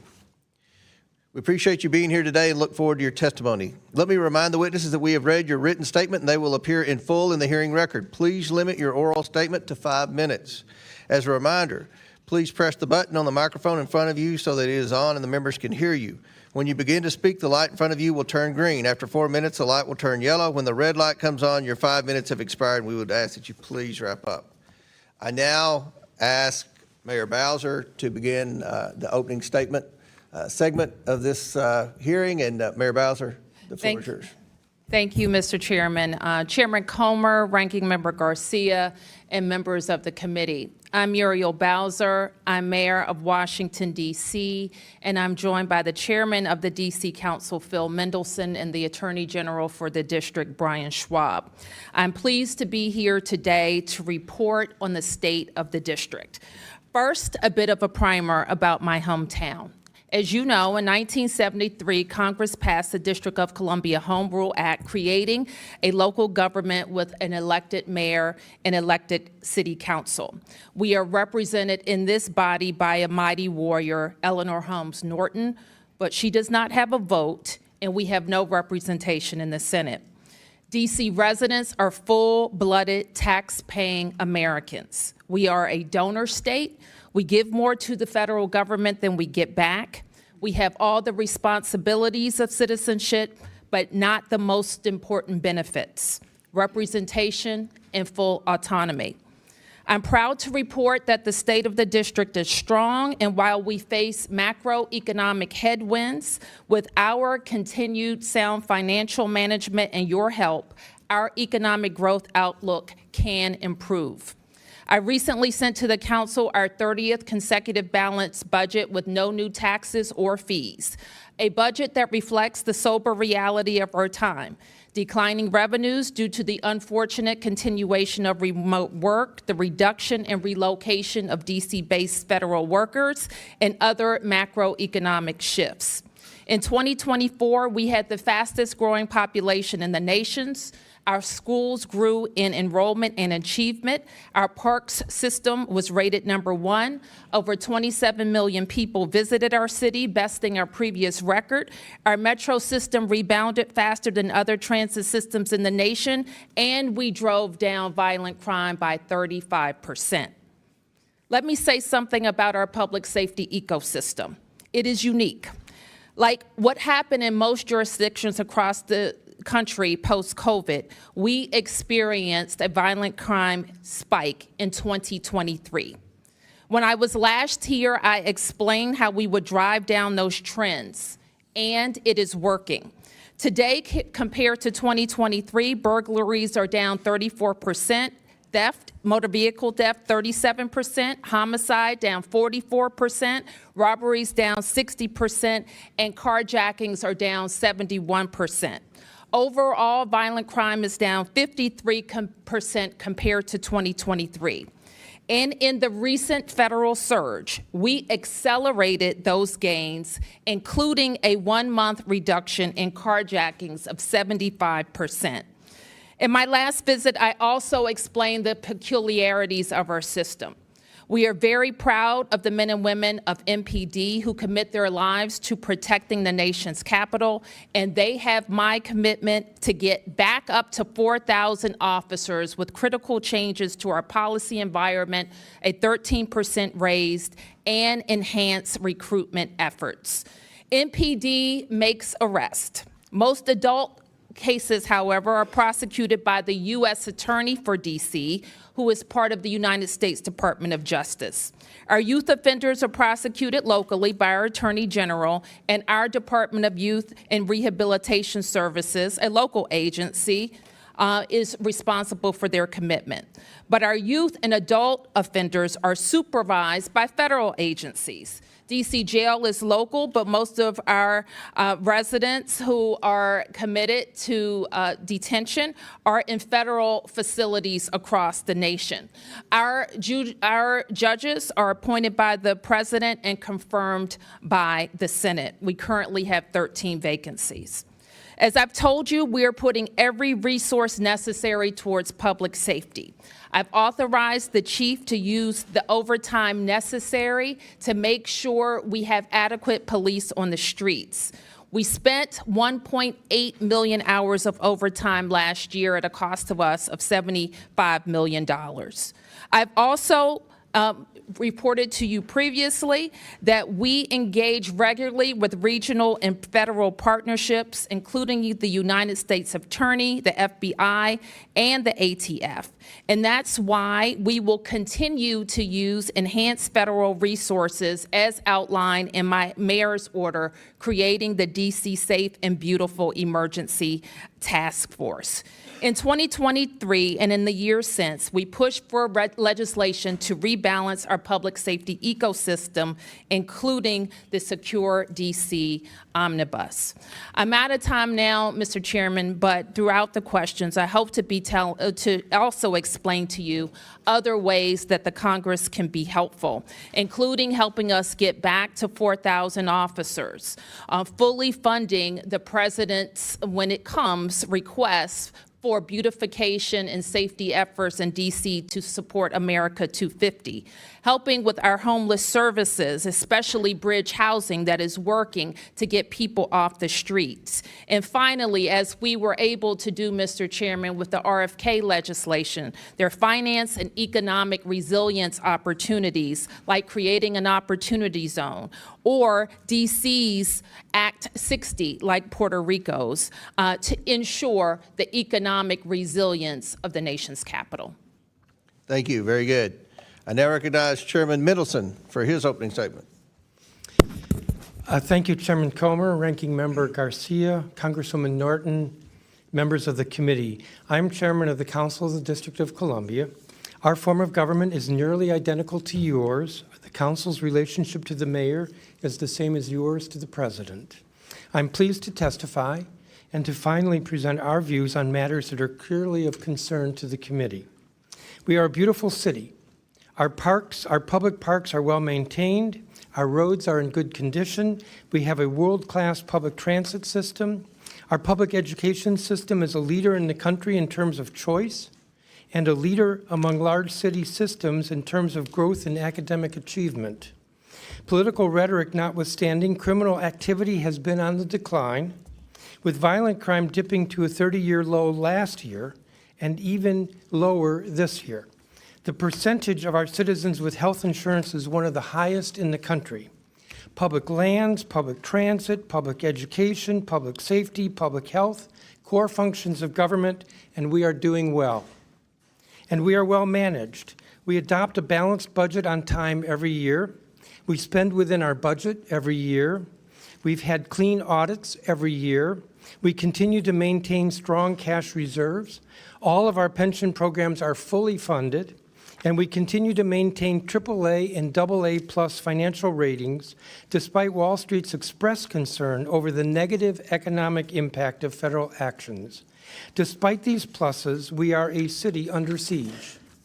It is frustrating to watch this committee debate and vote on 14 bills regarding the district without a single public hearing, with no input from district officials or the public, without regard for community impact, nor a shred of analysis including legal sufficiency or fiscal impact. Bills like H.R. 5183, the District of Columbia Home Rule Improvement Act, make the district less efficient, less competitive, and less responsive to the needs of a highly complex, unique local government that serves local, county, and state functions. The SOAR Improvements Act would actually hurt 50,000 school kids in the district by defunding the DC public school system by approximately $17.5 million. It also would void a long-standing compromise agreed to by Congress with district officials. H.R. 5140, the Juvenile Sentencing Reform Act, is actually criminogenic. Data suggests that juveniles tried as adults are not scared straight, but rather are more likely to reoffend sooner and more often than those treated in the juvenile system. Moreover, you criticize the council for being... There's no juvenile crime crisis in Washington. Is that what you want to say? One crime from a young person Okay, is you one said too many. Chairman Mendelson, is there a juvenile crime problem in Washington, D.C.? Well, the challenge, Mr. Chairman, is that what does problem mean? So if I were to say yes, that's good. no, there's too much. If you can't say there's a juvenile crime problem in Washington, D.C., that's why we have to come in and help out a little bit. I'm trying to give you And many of us believe that the juvenile crime problems were created by excessive criminal justice reform. Now, I supported criminal justice reform back when it first became a thing in Kentucky. So did another Republican, Rand Paul. At that time, it dealt with incarcerating young people because of possession of marijuana. And I believed then, and I still believe that that was an excessive penalty to pay for what is now legal in most states, marijuana, and it did appear to me by the numbers to have a trace of racism in it. That it seemed like many times white kids that got possession of marijuana somehow got out of it over black kids. I believe that. I said that publicly in Kentucky. But over time, the activists, continue to expand that and expand that to no bail, cashless bail, to raise the age of what is a juvenile, and treat juveniles to where they got a slap on the wrist even if they committed a serious crime. And that's why we stepped in. So you all have said, and I'm talking about Chairman Mendelson and General Schwab, that you oppose every bill that we passed out of this committee. I believe Ms. Norton read letters of opposition from you all on the bills. What is the answer to juvenile crime? And I mean, do you think it's working? If we do nothing, which is what the Democrats in here want to do, and which is what I think you all want to do, is it going to get better on its own? Mr. Chairman, if you want a conversation, yes or no is difficult for a conversation. What do I think we can do to reduce juvenile crime? Because I do think there's more of it than there should be by far. I think for one thing, we have to address public education and attendance. We have to look at kids who are missing school and see that as an opportunity to identify why they're missing school. There may be something dysfunctional in the home or with that juvenile that needs to be addressed. And I'll let you answer a lot of questions, Mr. Mendelson, but we believe that the message has been sent that if you're a juvenile and you commit a crime in Washington, D.C., you won't be held accountable. And that is a mistake if that's the message, because that's not the message that any of the three of us Well, take. we're not saying that's the unintended consequence of the laws that the council passed. And to the mayor's credit, she vetoed several of those laws. And I don't think, another thing they always say, and I think Mr. Jackson said, a takeover, from the National Guard in Kentucky. When we had the Breonna Taylor riots and stuff in Louisville, Louisville's Democrat mayor, and we have a Democrat governor of Kentucky. Without hesitation, the Democrat governor, along with the support of the mayor, allowed the National Guard to come in and restore order. No one in Kentucky complained about the National Guard coming in. No one said it was a takeover and they were going to have to train and educate the youth on how to respond to the National Guard.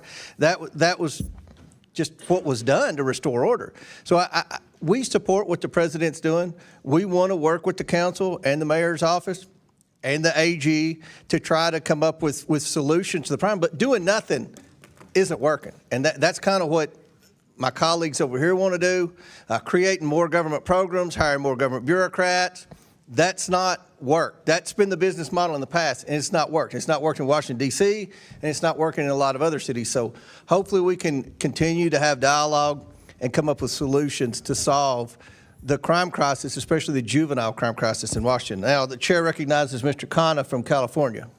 Thank you, Mr. Chair. Mr. Chairman, this administration has initiated the largest assault on the First Amendment and free speech in modern history. They're making comedy illegal. Brendan Carr pressured ABC to cancel Jimmy Kimmel, and Disney cancels Jimmy Kimmel. This canceling from an administration that lectured us about cancel culture. That's why today I'm introducing a motion to subpoena Brendan Carr, to bring him in front of this committee, to stop the intimidation of private businesses and to stand up for the First Amendment. Now, it's not just Brendan Carr.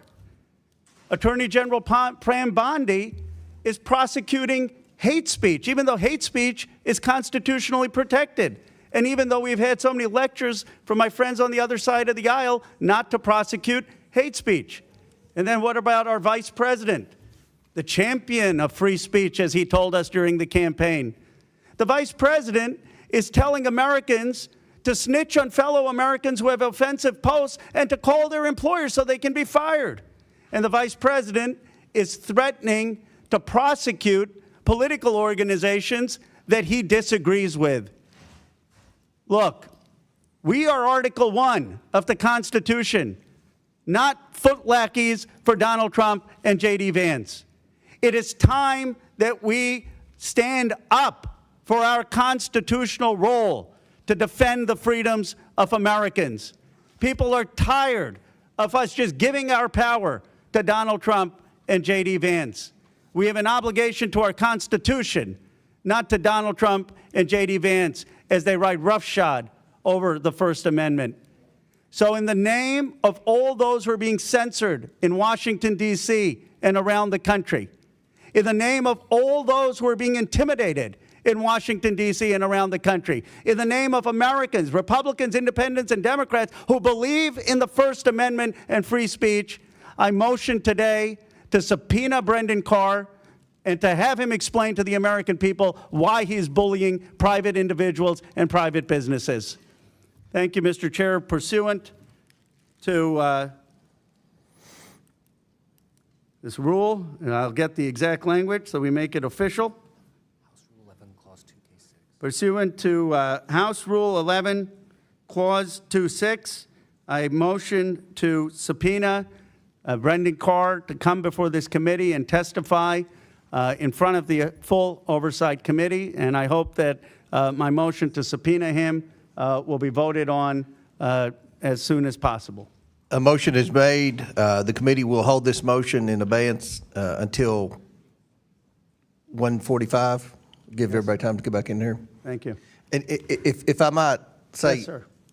I know Brendan Carr well, and Mr. Chair, I hope you'll have him come in. I think we could do that. I think I we could, appreciate that, sir. We could. I don't think the motion's necessary, but I think he would. I'm pretty confident he would be willing to come in to testify. So thank I'll just say that. I don't think the motion's necessary. You want to withdraw the motion? I still want the motion, sir. Well, right. you know, we'll do it, and he can come in. But I'd appreciate, you know, I've appreciated your working with our ranking member on Epstein, and I've appreciated your collaboration with him. Of course, I appreciate our ranking member's leadership on this issue, and he deserves a lot of credit for our subpoena today.